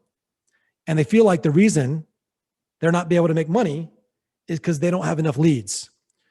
And so I want people to think with this question, hey, it's not just your leads. It's the fact that you have so few calls on your calendar. Even when you do get a call, you show up with a place of scarcity. Your mindset is repelling clients. It's not just the fact that you have very few calls on your calendar. It's how you show up. If you had more calls on your calendar, would you be more selective? Yeah. You wouldn't have to take everybody. You'd have a better quality client. You could qualify more, and you could have a stronger business that wouldn't be dealing with all these pain in the ass clients. So now it's like the problem beyond the problem. It's the reason why a problem's a problem. So we don't want to just get to the problem. And this is a quote from my boy, Jeremy. You want to be a problem finder and a problem solver, not a product pusher. But we want to get to the problem, and they need to know why the problem is a problem.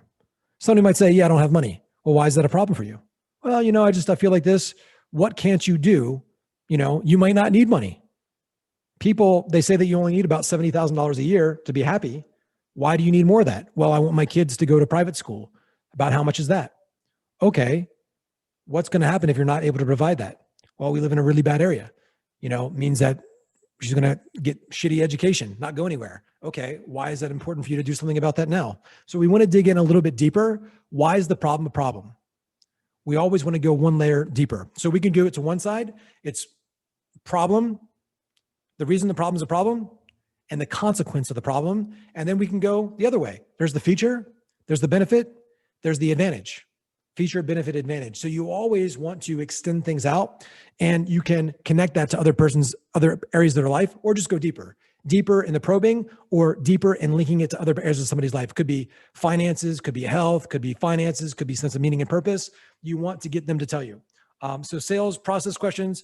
How much of your time would you say you're spending on the task? How do you allocate your time? So for some of you, realizing that the biggest objections that you're going to get are time and money. Remember, I talked about the clarities.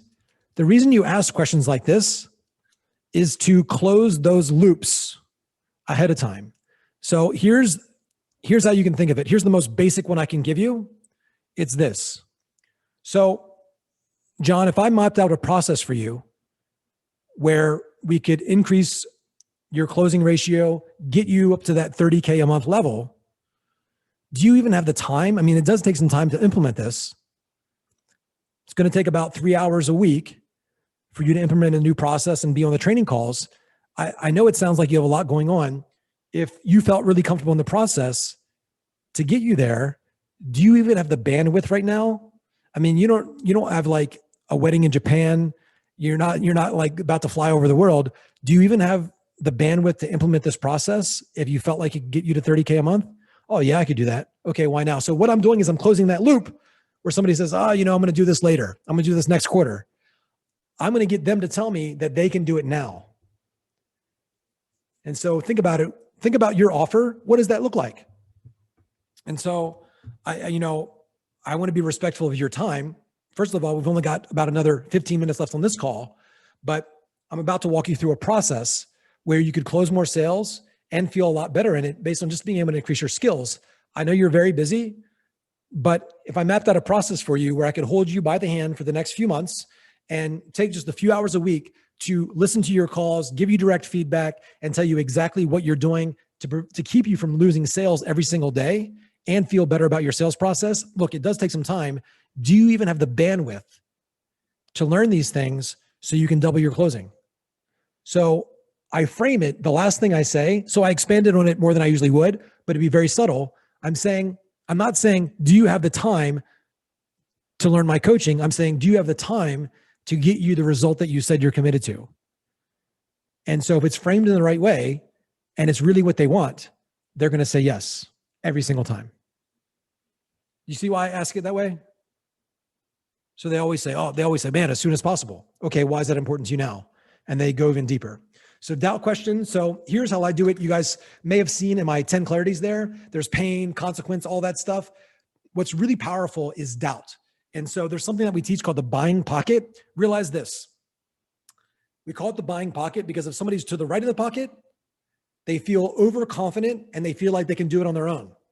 If somebody's to the left of the pocket, they're insecure. I say, what's your financial goal? Oh, I want to make 10,000 a month. What are you doing now? 9,000 a month. That's not a very juicy goal. So sometimes I need to bump up somebody's confidence. I need them to doubt their doubts. But most of the time, somebody's going to feel like, well, I could do it on my own. Okay. What's kept you from doing it on your own so far? How long have you been trying to do this?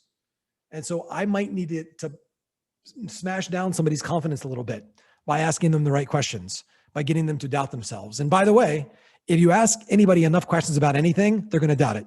Like I could ask any of you here, what's your name? And you're like, oh, my name's John. How do you know? My parents told me. Have your parents ever told you something that wasn't true, even though they were trying to protect you? Have you ever believed in something 100% and you thought it was true and then you found out later that it wasn't true? Is it possible that right now there's things in your life as far as your ability, that are also not true? It's just real for you. Is it just a pattern? So if I ask people enough questions about anything, it'll create some doubt. But remember that we've got to have this buying pocket. And in there, I need them to have doubt associated to what they have been currently doing, doubt as far as doing it on their own. And so even inside of the discovery section, or you could even make this an objection handler, somebody might say, I'm going to try it on my own. Okay. I understand you. I mean, I can appreciate that you'd want to do it on your own. It sounds like you're self-starter, but let me ask you a question. What are the chances that you're able to magically figure this out on your own, knowing that you've been trying for this, you've been in business for 3 years, and you've still been at the same level, and you've already done everything you know how to do?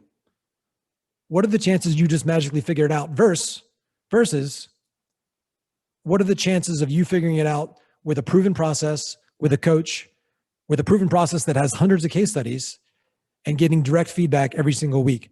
Would your chances be better or worse? Better. How much better? Okay. So really, what do you think is the best option for you here? So we could break it down like that. So getting people to doubt themselves, doubt their ability, sometimes we have to do that. Here's where we want to instill doubt and remove the objection of I'll do it myself. So if X is the biggest bottleneck from getting to X, so I could ask, what's the biggest bottleneck keeping you from getting your this $100,000 a month on your own?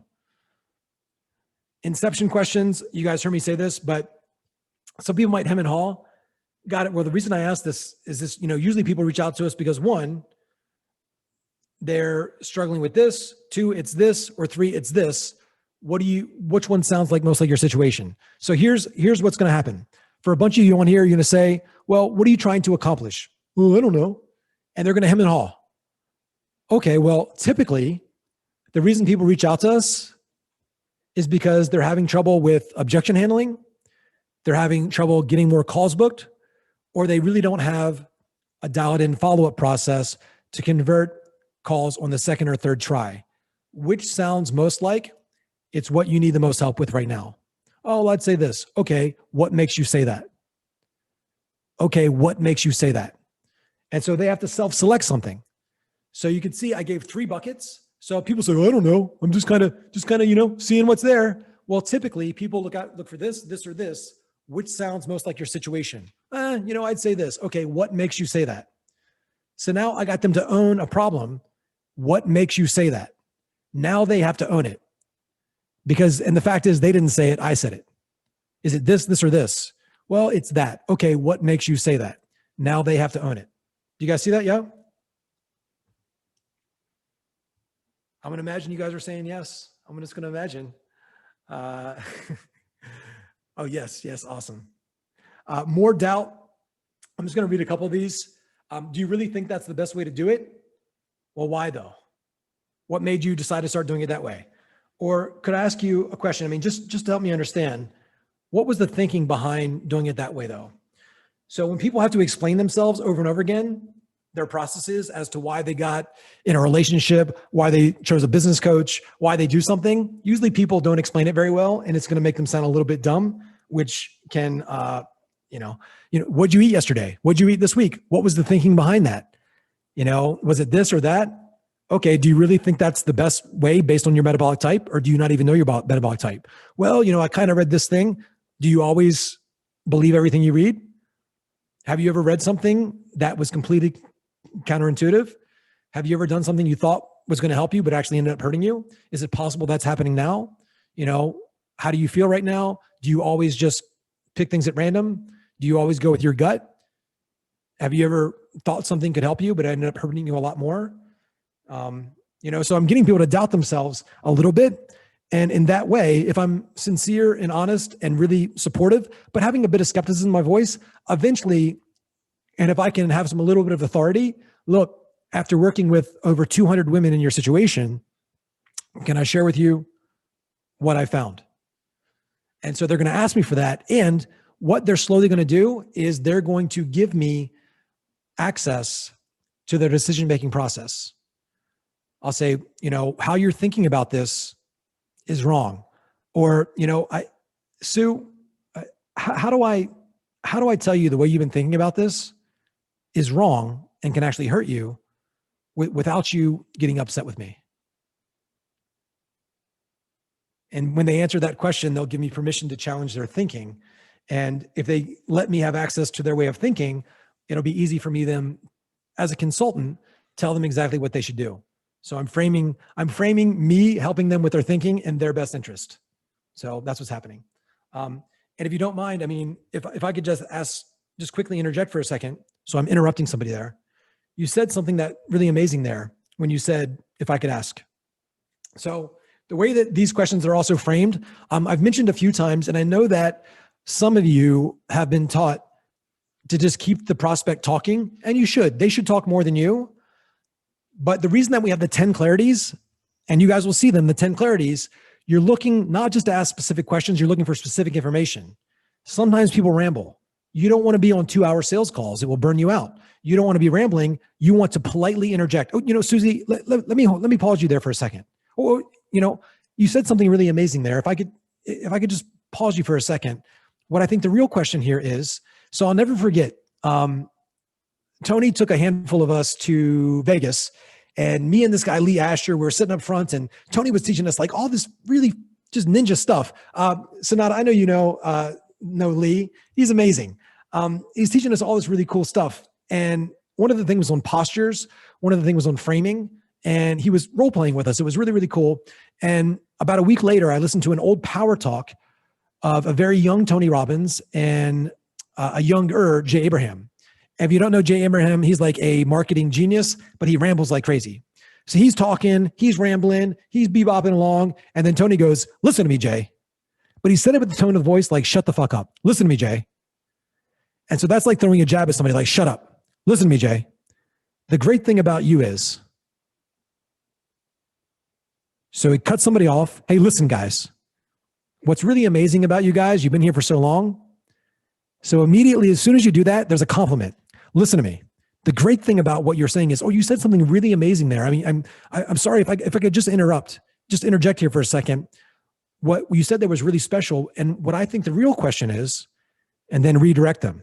So somebody's rambling. Listen to me. You said something really amazing there. If I could just pause you for a second, I think you're a lot like me in the fact that you want to help people, you want this and that, and I can see you're really sincere.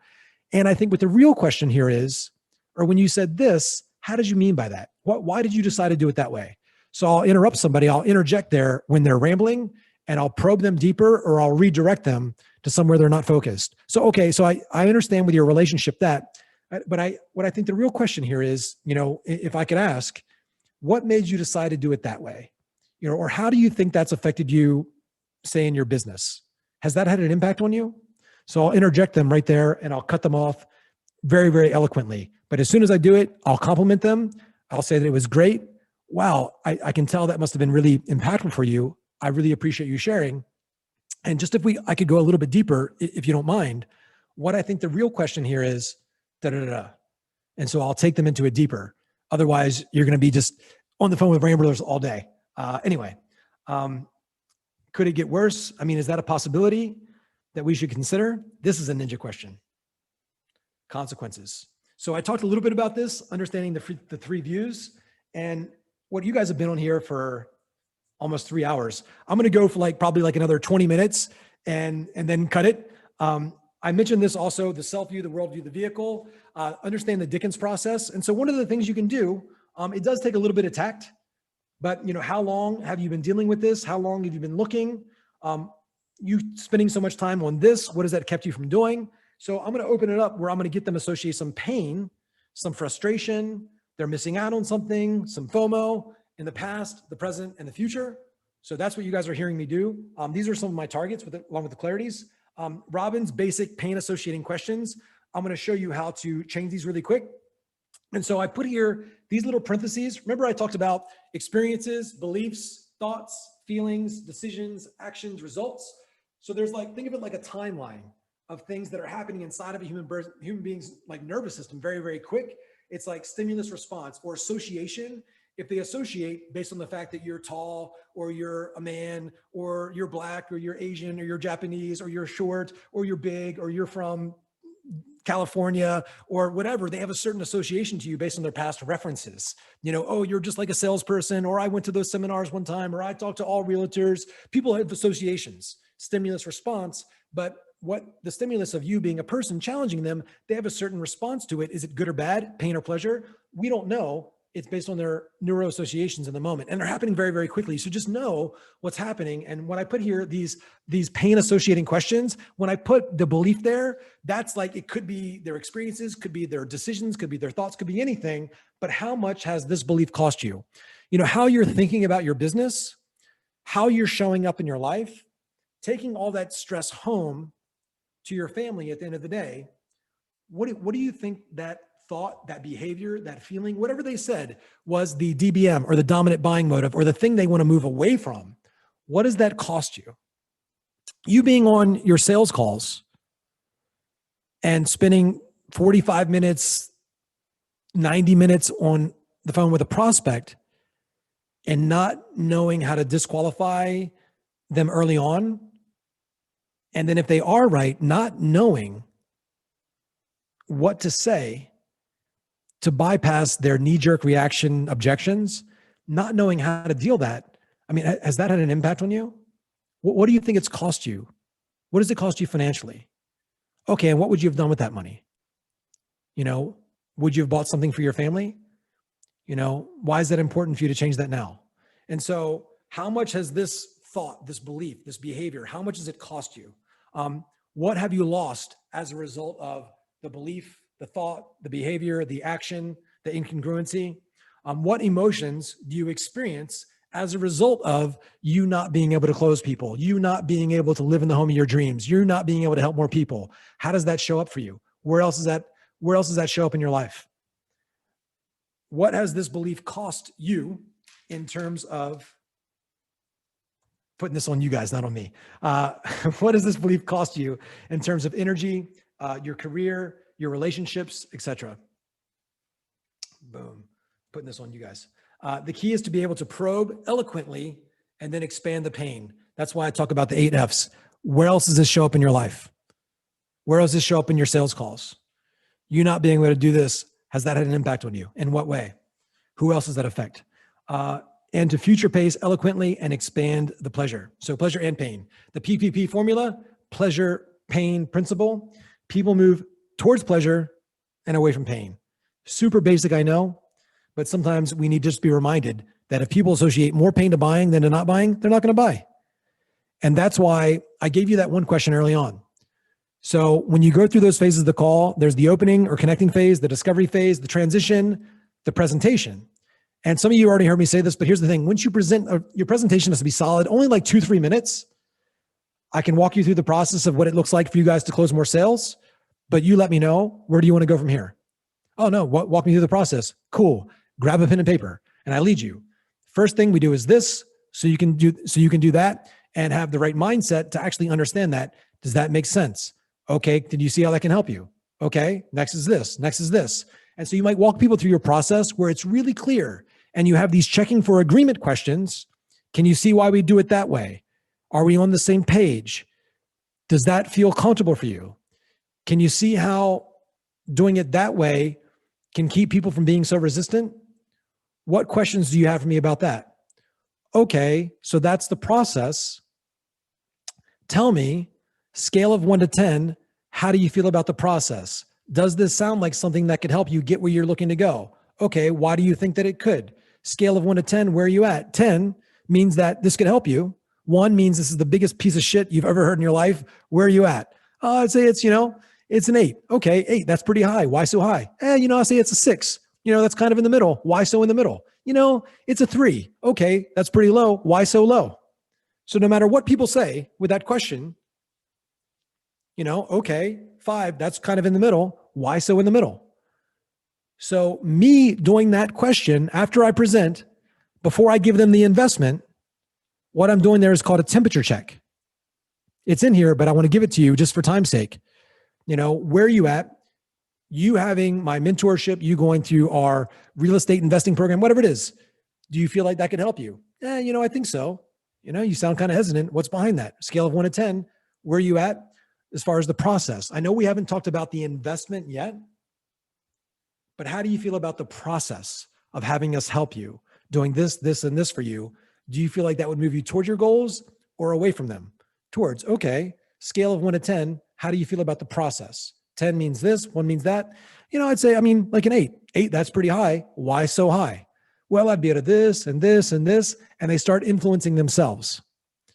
And then you walk them through the price and the investment and all that. But long story short, pleasure associating questions.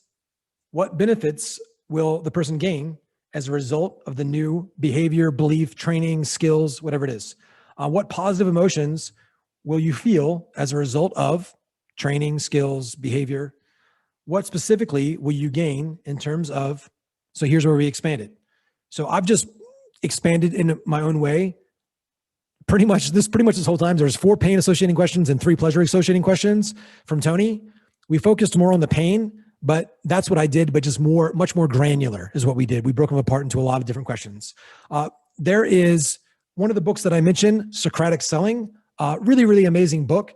It's old school, but Socrates was a genius. He didn't tell anybody anything. He just asked a lot of questions and he became like one of the smartest people on earth. And so we want to take not all, but part of the process of asking really, really powerful questions. Selling isn't telling. And so we want to ask really, really powerful questions. There's some good ones in there. And my favorite part of it is the probing questions, probing and clarifying questions. So Socratic draw probes. Tell me more about. Would you elaborate? Give me an example of. What else should I know about? What else, would help me understand your situation? Talk to me about your experience with how have you been handling blank when blank happens? How have you been handling your next sales call after you get on a sales call and you don't close? How have you been handling that rejection? How have you been processing the follow-up? What has been your attitude about follow-up? When you get lots of no's in a row, does that have an impact on you? So these are the probing questions. What's causing you to feel that way? What's causing this to happen? What's prompting you to look at possibly changing this? Big question there. What made you guys be on this call today? What was it about your current sales process that you don't feel 100% aligned with? What's making you feel like it could be better? Okay, why do you say that? When did you start to notice that because of the lack of skill or not being able to follow it properly? When did you realize it was costing you sales? What's making you want to do something about this now though? Okay, hold on. You said that you couldn't handle specific objections. Has that had an impact on you? In what way? I almost hate to even ask this of you guys, but if you don't really get trained on this and really know how to master that, where do you think you'll be in the next 2-3 years? So you see how we start putting them together? Why so important now? Can I ask why? Can you be more specific? So these are probing type questions. What are you hoping to accomplish by us possibly? So that makes it less assumptive. So instead of saying, what are you hoping to accomplish by us working together? That's a little bit too forward. Hey, what are you hoping to happen by me taking you home? Hey, if I was to possibly do this, so possibly might be, so we don't want to get into bed with our clients too soon, though you might. What are you possibly hoping to accomplish by us working together? Can you walk me through the steps that led you to that conclusion? So I just put a bunch of these here. Like I said, these probing questions are money. So you've got a ton of them here. You'll want to customize those, but I gave you a ton of them. There's some from the book. There's some from mine. There's some from other mentors. These are my favorite ones that I've used, all of them with success. Examples of clarifying questions. Prospect. We've been trying to da-da-da. Okay, when you said trying, what do you mean by trying? Or what hasn't exactly worked for you? Just to help me understand. So you see how we go beyond the surface and we pause people and we get them to go deeper. Prospect, I've been having some problems with our leads. Could you give me a specific example of the type of problems you're having with them? So we get them to focus deeper. Connecting questions. So remember I said that I'd give you more examples in here. Anything else that attracted your attention? Are you still looking for? Taking the focus off of you onto them. So situation questions. These are from the book Spin Selling. Everybody does a version of these. What are you doing now? How long? What got you started? Situation questions. Really understanding somebody's situation is the outcome. Again, not asking the question, just ask the question. What are they doing now? What's their current situation? They're non-emotional questions. Really get focused on what's actually going on. You've got to have this data. You could also call them situation or data questions. How many leads did you have last month? What was your diet like last month? What was your relationship like last month? What is your happiness like last month? Have things changed? What's going on? So what's their situation? Solution focused questions. If you could minimize the number of lost leads in a quarter by 10%, how much increased revenue would that bring to you and your organization? So look at this. What's great about this? Not if I could show you. If I say the words, if I could show you, that puts the focus on who? And it puts the pressure on who? Me. Hey, if I could show you, if I could show you, if I could show you, if I could do a song and dance for you. No. If you were to find a way that you could have what you want without dealing with what you don't want, if you could get rid of that, would that have an impact on you? What would that do for your bottom line? So it's getting them completely in their experience, is not putting the focus on me. Do you guys understand that? It's a huge distinction. When would you possibly want to implement that? Why now though? What are you doing for a year? How long? What did you do before? What got you involved in? Can I ask? May I ask? What does your blank look like now? How long have you been doing it that way? I'm curious, what got you involved with? Tell me, Bob. How long have you had that going on? So these are some basic questions here. These are going to help you establish trust, let people know that you care, really be concerned. And I put here, how do you know that someone's completely sincere? Their tone, their listening, empathy. Really, you can feel the concern in their voice. Holding you to a higher standard, having your best interest in mind, asking you deep, powerful questions about your goals and aspirations, wants and fears. Let me see here. These are more clarifying questions here. And I put here, instead of making statements, compose your statements into questions. Address concerns with questions. Don't just jump in and info dump. So tons of different, there's more probing questions here, more clarifying. I gave you a ton of these. When you say stuck, what do you mean by that? How do you mean exactly? So I gave you a ton of these. Well, I can show you here. You could use it after they've already asked, a process that works blank and can be tailored to your situation. If you would like, would that help you?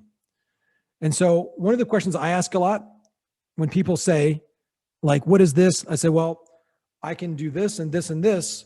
Would that help you? And they're typically going to say yes. So they're being able to see me in the driver's seat as far as helping them.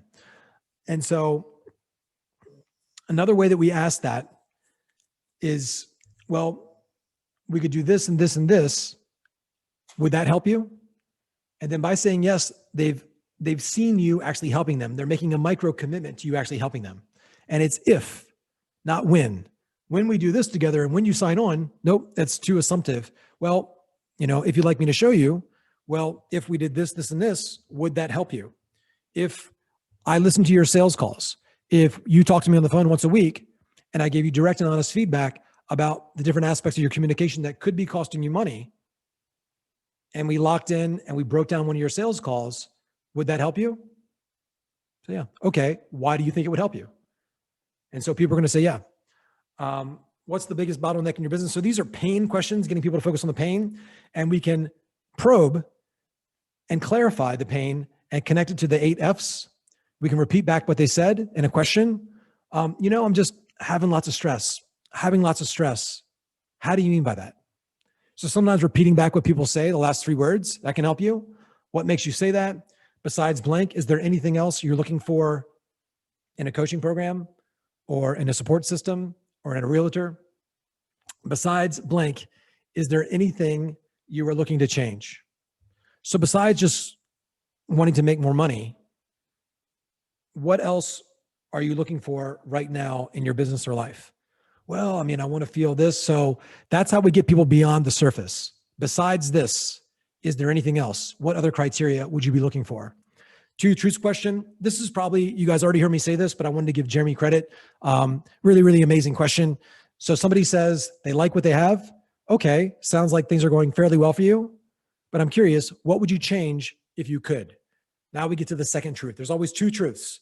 They like it. Okay, what do you like about it? Anything else you like? Well, it sounds like things are going fairly well for you. I'm curious, what would you change if you could? If you could have it any way you want. Well, it'd be great to have this. Why do you say that? And so we'll start to open that emotional door. How long have you been hoping you could have it that way? We'll expand it over time. So there it is scripted out right there. Why would you change that? Why is that important to you now? And I said there also, like, if goals, flip to goals if they're stuck. Like, hey, what's the biggest challenge with this? Remember I talked about it? Well, there's no challenge. Well, if you had to say there's a challenge, what would it be? Well, I don't know.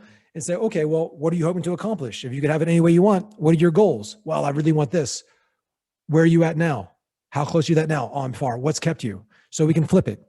Sometimes I always lead with pain, but if I get stuck and people have no idea and I'm trying to probe to their pain or they're being resistant, what are you hoping to accomplish?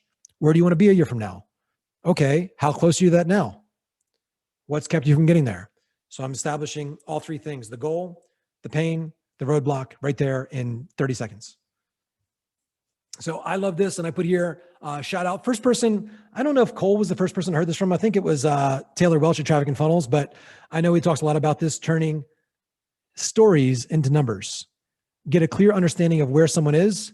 You will need to get the data. So the positive side of getting the data, scale of 1 to 10, where are you at, where are the numbers? We get the data, we need the data.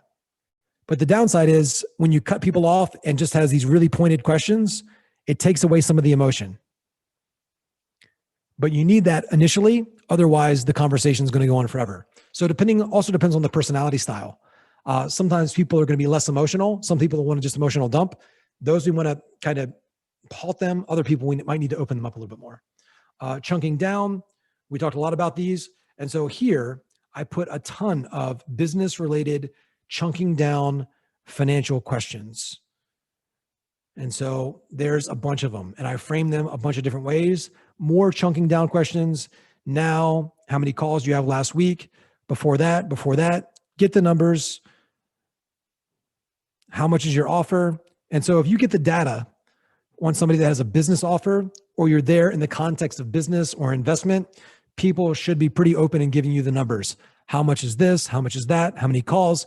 And you can establish that and make a pretty good guesstimate as to how much money somebody's making. And then you could ask, is that gross or is that net? Before, after expenses? Do you pay a staff? Okay. So do you leave money in the business, or is there no money left for the business? So after you leave money in the business, how much do you take home for yourself? Oh, we make like nothing. And so you want to chunk down to get to the true numbers. Boom. So there's a lot here, guys. I wanted to just really pack this full. Pacing, timing. And so what I gave you here, remember I talked about the 10 clarities? These are some of my favorite questions as it relates to the different clarities and what it means for you to close. So I put some strategies here also, and I love this. Somebody might say that it costs too much. Cost too much? Make it into a question. I just don't have the time to focus on my health right now. You don't have the time to focus on your health right now? And throwing it back at them that way, just that alone will get them to doubt it. I know you have reasons for saying that. Do you mind if I ask what it is? Well, if there was a way that we could handle that, is that the only thing stopping you from moving forward today? Drab. This is from Tony's Mastering Influence. I love this. I try to really find it.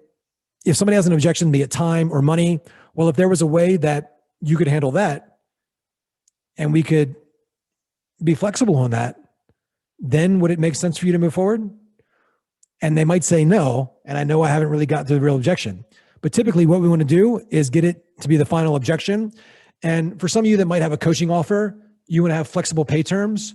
You might, depending on where you're at financially, if you're an army of one and it's your business, you can get really creative. Also, depending on if you want to work with a person, depending on if you need some money. I've had months where things were pretty tight, or I was saving for something and I needed extra money. So I got pretty creative on getting the initial investment. Those people will be a little bit more of a pain in the butt because you got to follow up with them and get their money. But if you have a business offer and you know that you can make more money, then you can be more flexible with it. But that's what I would do. But DRAB stands for dominant reason to avoid buying. These are terms that I heard from, many of you heard from Tony Robbins, his Mastering Influence. There's urban and lurban. Urban is emotional reasons to buy now. Lurban is logical reasons to buy now. DRAB is dominant reasons to avoid buying. Just suppose we were able to handle that and really meet your needs in that area, then in your opinion, do you feel? And so this is another softener. Instead of saying, then would it make sense to move forward? then in your opinion, do you feel like it might make sense for you to possibly move forward? Would it kind of feel like more aligned if you had some flexible terms there? So I'm going to be a little bit more neutral and soft in my language, as opposed to having strong language that creates resistance. Feed it back, question it. Chris Voss question. I love this one. So a lot of times you hear people, especially from the front of the room doing presentations, they say, get the audience saying a bunch of yeses on a sales call. Hey, does that make sense? Yes, yes, yes, yes. But people, especially if you have a refined audience like mine, I sell salespeople. They know what you're doing by getting all these yes responses. So I love the positive no question from Chris Voss. Chris Voss wrote a book called Never Split the Difference. He is the top most successful FBI negotiator, meaning in hostage situations, there is less chance that you will die if he is your hostage negotiator. He's awesome. He wrote a book called Never Split the Difference. It's awesome. And so the way that I made that to a sales question is this. I get the positive no. Would you hate me if I spoke from my heart and was really direct and honest with you about what you're telling me here today? Would you hate me if I asked you to make a real commitment on how you can actually start making more money and support your family? Would you hate me if I challenged you on that and called you to be a better version of yourself so you never had to worry about money again? By them saying no, they're saying yes. You hear it? Brian, do you hear that, Mr. Higgins? Awesome, just making sure you're with me. Bianca hears it. Don't want to fight with people. You want to align and redirect. Okay, so I'm understanding this, but I think the real question is, and so I love this one, and this is one I stole from Tony Robbins back in the day. It's in here somewhere, but I just want to give it to you. Okay, so I can appreciate, and remember the agreement frames. I appreciate and, I respect and, I agree and. Okay, I can appreciate that money might be a bit of a concern for you. And you know what I think the real question is, in spite of your financial concerns right now with all you have going on, wouldn't learning these skills make a lot of sense right now? I mean, I can appreciate that money might be a bit of a concern from what you told me, but I mean, if you don't handle this situation right now, isn't going to cost you a whole lot more money in the future? So the real question is, how do we find the money so you don't have to be in the same spot next year? That's the real question, isn't it? Yes, you see what I'm doing? Yeah. So the real question is, I can appreciate money might be a bit of a concern from what you told me. And what I think the real question is, I mean, how do we get you the training that you need so you don't have to be in the same spot next year? Because you do want these results, don't you? Yeah. So that's the real question. It's not just the resources, it's the resourcefulness. How do we get you more resourceful so you never have to worry about this again? You know, tell me, what are you going to do here? What are you going to do here? So I'll even guide people. Have you thought about putting on a credit card? Okay. What if you can't get a credit card? You know, who can you ask for money? So we'll go through a bunch of options. Well, what if they say no? Well, what's going to happen if nothing changes? So I'll get people really compelled for their reasons and I'll spend time there. So one of the things for you, as you're walking people through these objections, you need to be 100% certain that what you have can help people. And it's priming me. I'm seeing Craig, I'm seeing Sanat, I'm seeing a lot of my Tony Robbins people. So check this out. And this is no knock on Tony, but guys, in that objection process right there, I am 1,000% fucking certain that what I have, whether it's my thing or Tony's thing or whatever, is going to help people. So I'm saying this to you because you have to be just as certain that in yourself, your product, your service. Now check this out. I did really well selling for Tony Robbins, but listen to this. I sold people these Tony Robbins tickets, yeah? 100% of the people that went to Tony Robbins, I was 100% certain, 100%. But let me ask you this, 100% of the people that went to Tony Robbins, did they like it? No.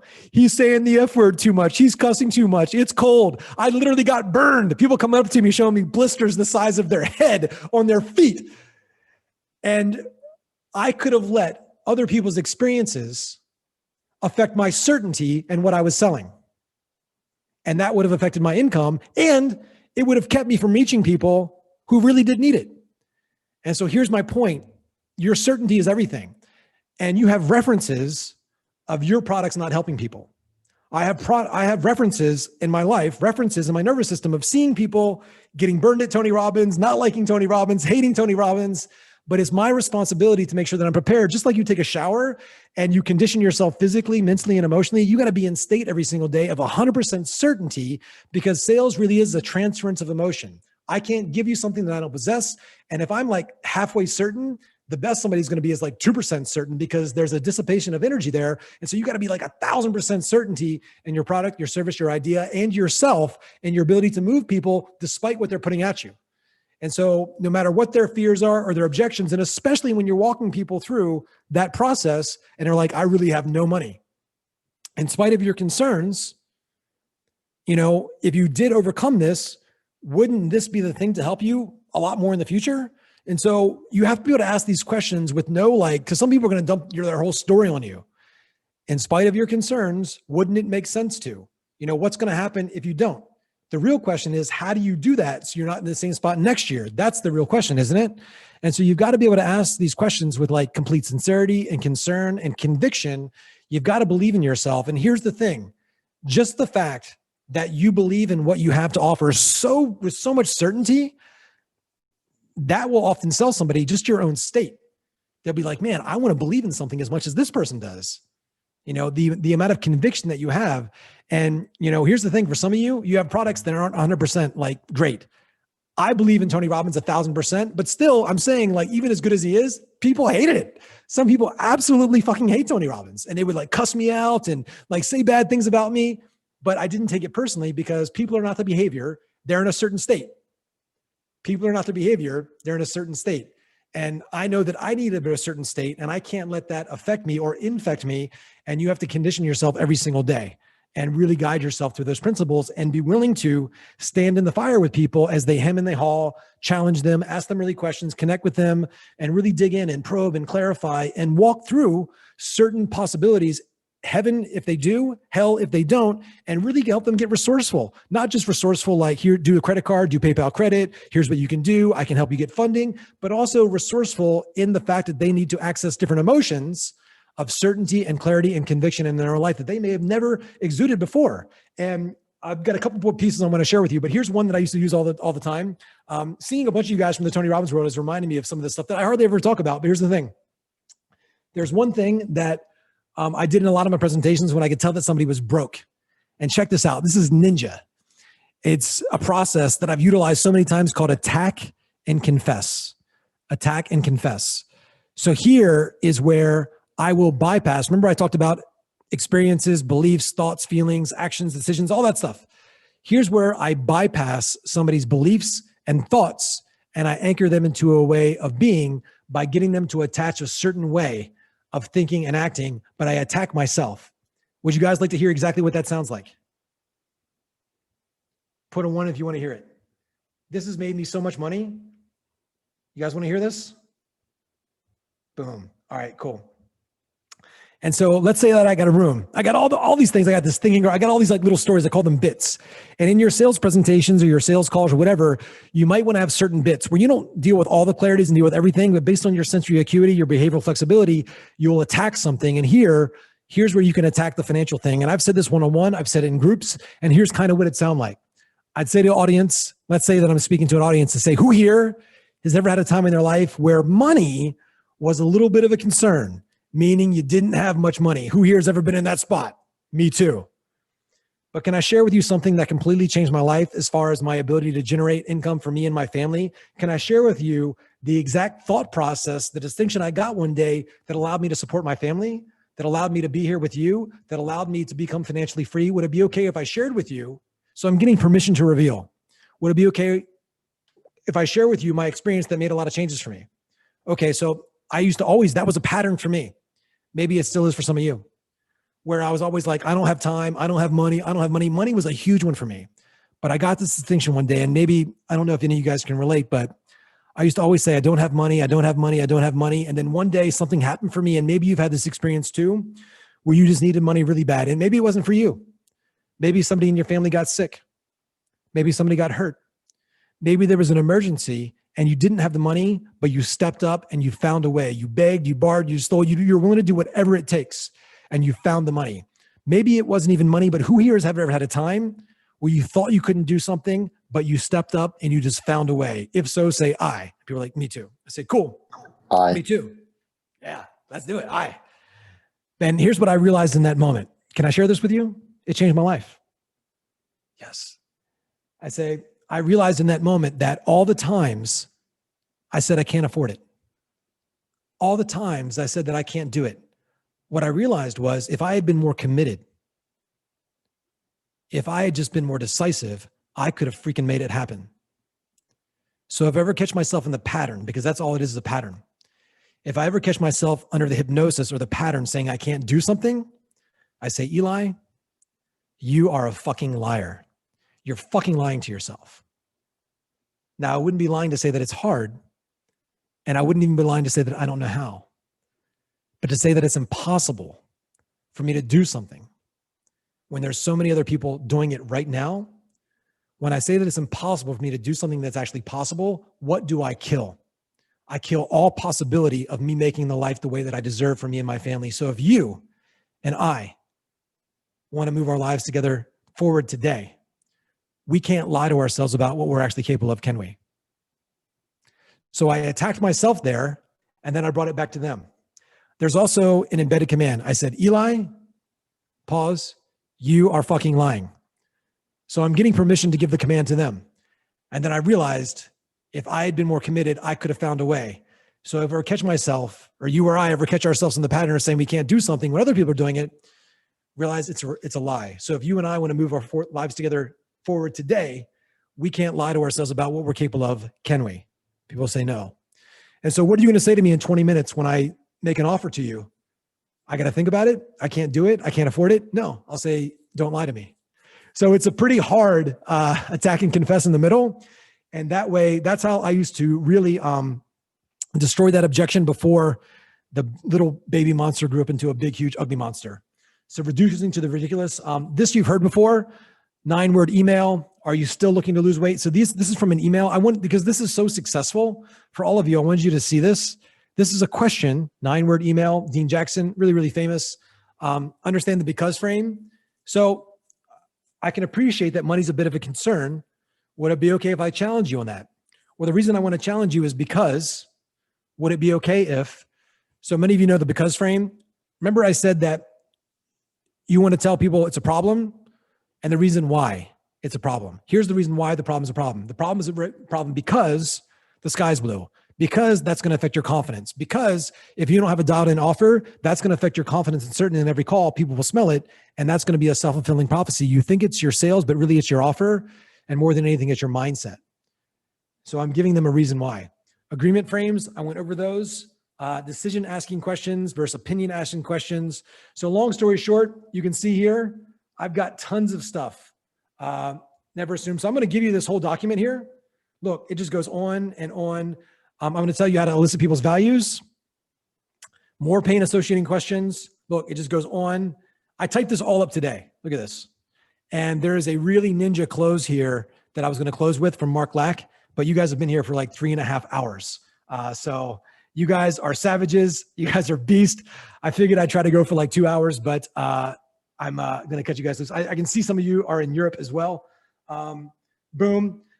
Here's the deal. Oh, and Eli, if you could put that in the Facebook chat. I think you're still here. Put that in the Facebook chat. Eli, if you're here, Eli Sanchez, if you're here, let me know. Boom. Yes. Awesome. Put it in the Facebook chat. 3 a.m. You guys are awesome. So real quick question, and I'm going to take myself off of here and give you guys a bit of a CTA here. Are you guys all still with me? Let me see in the chat who's all still here. Boom, boom, boom. There's a bunch of you guys still here. This is awesome.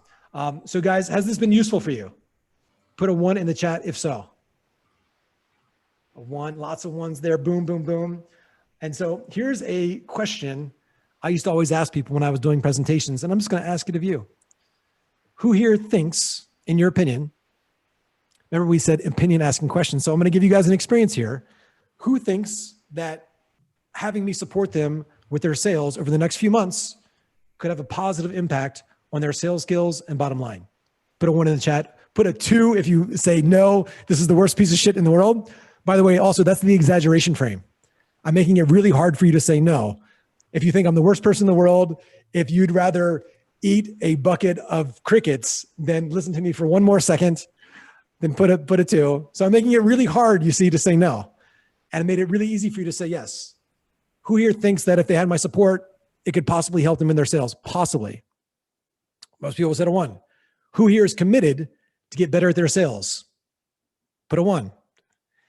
And if there was ever a time for you to actually do something to get better at sales and become the person in your business that you've always wanted to be, when do you think is the best time? Now. And so these are questions that you can move people through a commitment. I've got like a bajillion more of these. I'm going to give you this document, but as far as getting feedback, as far as having me listen to your tonality, Eli Sanchez here, my business partner. I know it's confusing. We have the same first name. It's awful. I know, but that's just how it is. And anyway, we created a program. It's called the Sales CEO. May not be good for, I don't know, but what it is, it's like Voxer access to me. It's like a bunch of stuff. I help you with your scripting. I customize all these questions for you. I listen to your tonality. We do role play sessions. It's like a lot of stuff. It's like everything I've learned around sales, mindset, communication. And I'm a dork on this stuff. I'm a goofball. I'm into it. But 100% of the people that are in my program will tell you it's life-changing. There's some people here on the call that are in it, and it's awesome. I've been geeking out. I've been the self-proclaimed largest Tony Robbins fan in the world, but I sat with Tony in London about a year ago and I role played some of these things on him, all the frames, all the NLP, all of like, and you'll see in here some of the sleight of mouth patterns, the hierarchy, all the criteria. I've been putting it together for years. And I just want to like give it to everybody and show them how they can customize this stuff to influence themselves and others to make a heck of a lot more money. So long story short, there's like an application. If you're interested in it, fill out the application and I'll send you some extra freebies as well with some more frameworks. So fill out the application if you're interested in getting the freebie, or if you're interested in possibly working with us, do that. It'll be in the chat right there on Zoom, but it'll also be in the chat on Facebook. And that's it, guys. I went a bit over. So if you have any questions, fill out the application, hit me up in the messenger. I'll leave the chat open for a while. And that's it, guys. Any other questions before we go? I don't want to keep you guys much longer though. I'll hop on. Awesome. Do you hear me? Yes, yes. So one of my challenges is getting people connected to, maybe that's better, getting people connected to their chimney or their house in a, maybe an emotional way, because it. Oh, you went silent. You cut out. Hello. Am Can't I hear good? you. No. There you are. Hello. Hello. Yep. Okay. I'm not sure. Maybe I covered my microphone. So it can be something that they easily disconnect from or say like, oh, that doesn't matter right now. So I feel like I have a challenge kind of anchoring them emotionally to this really matters, or this portrays an aspect of me, I guess you could say. It doesn't dramatically hurt me, but if I could get that, it would bump me even higher. So that's my question. You know, it's like, what has you even considering possibly looking at a chimney? So you want to find out what their reasons are.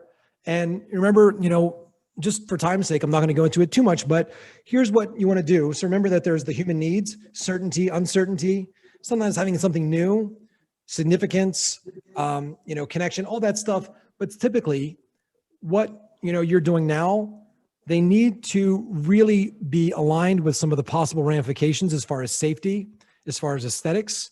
And so Eli Sanchez, I put here in this document, Eli Sanchez, my business partner here, he's got something called a wide net statement. I do kind of do a slight version of it on the back end, but even the beginning of it, you can lead people with what he calls a wide net statement. And it's like, so, you know, I'm just going to ask you some questions to find out if or how we could possibly help you. But I'd love to hear from you. Why do you feel like you're even considering getting a new chimney? Some people, it's because of this. Some people, it's this. Some people say it's just for the aesthetics.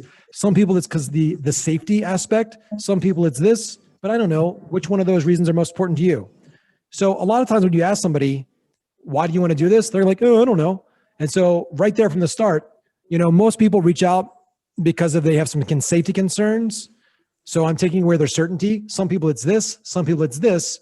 But I don't know. I'd love to hear from you. what are some of the reasons why you're considering this? And so they're going to tell you. And so for each one of those 3 buckets that you gave them, could be safety. Okay, what is it specifically? Do you have a family? Do you have kids? So I'll dig into it a little bit. So you want to ask some of those same probing questions, but having something that's a bit more beefy.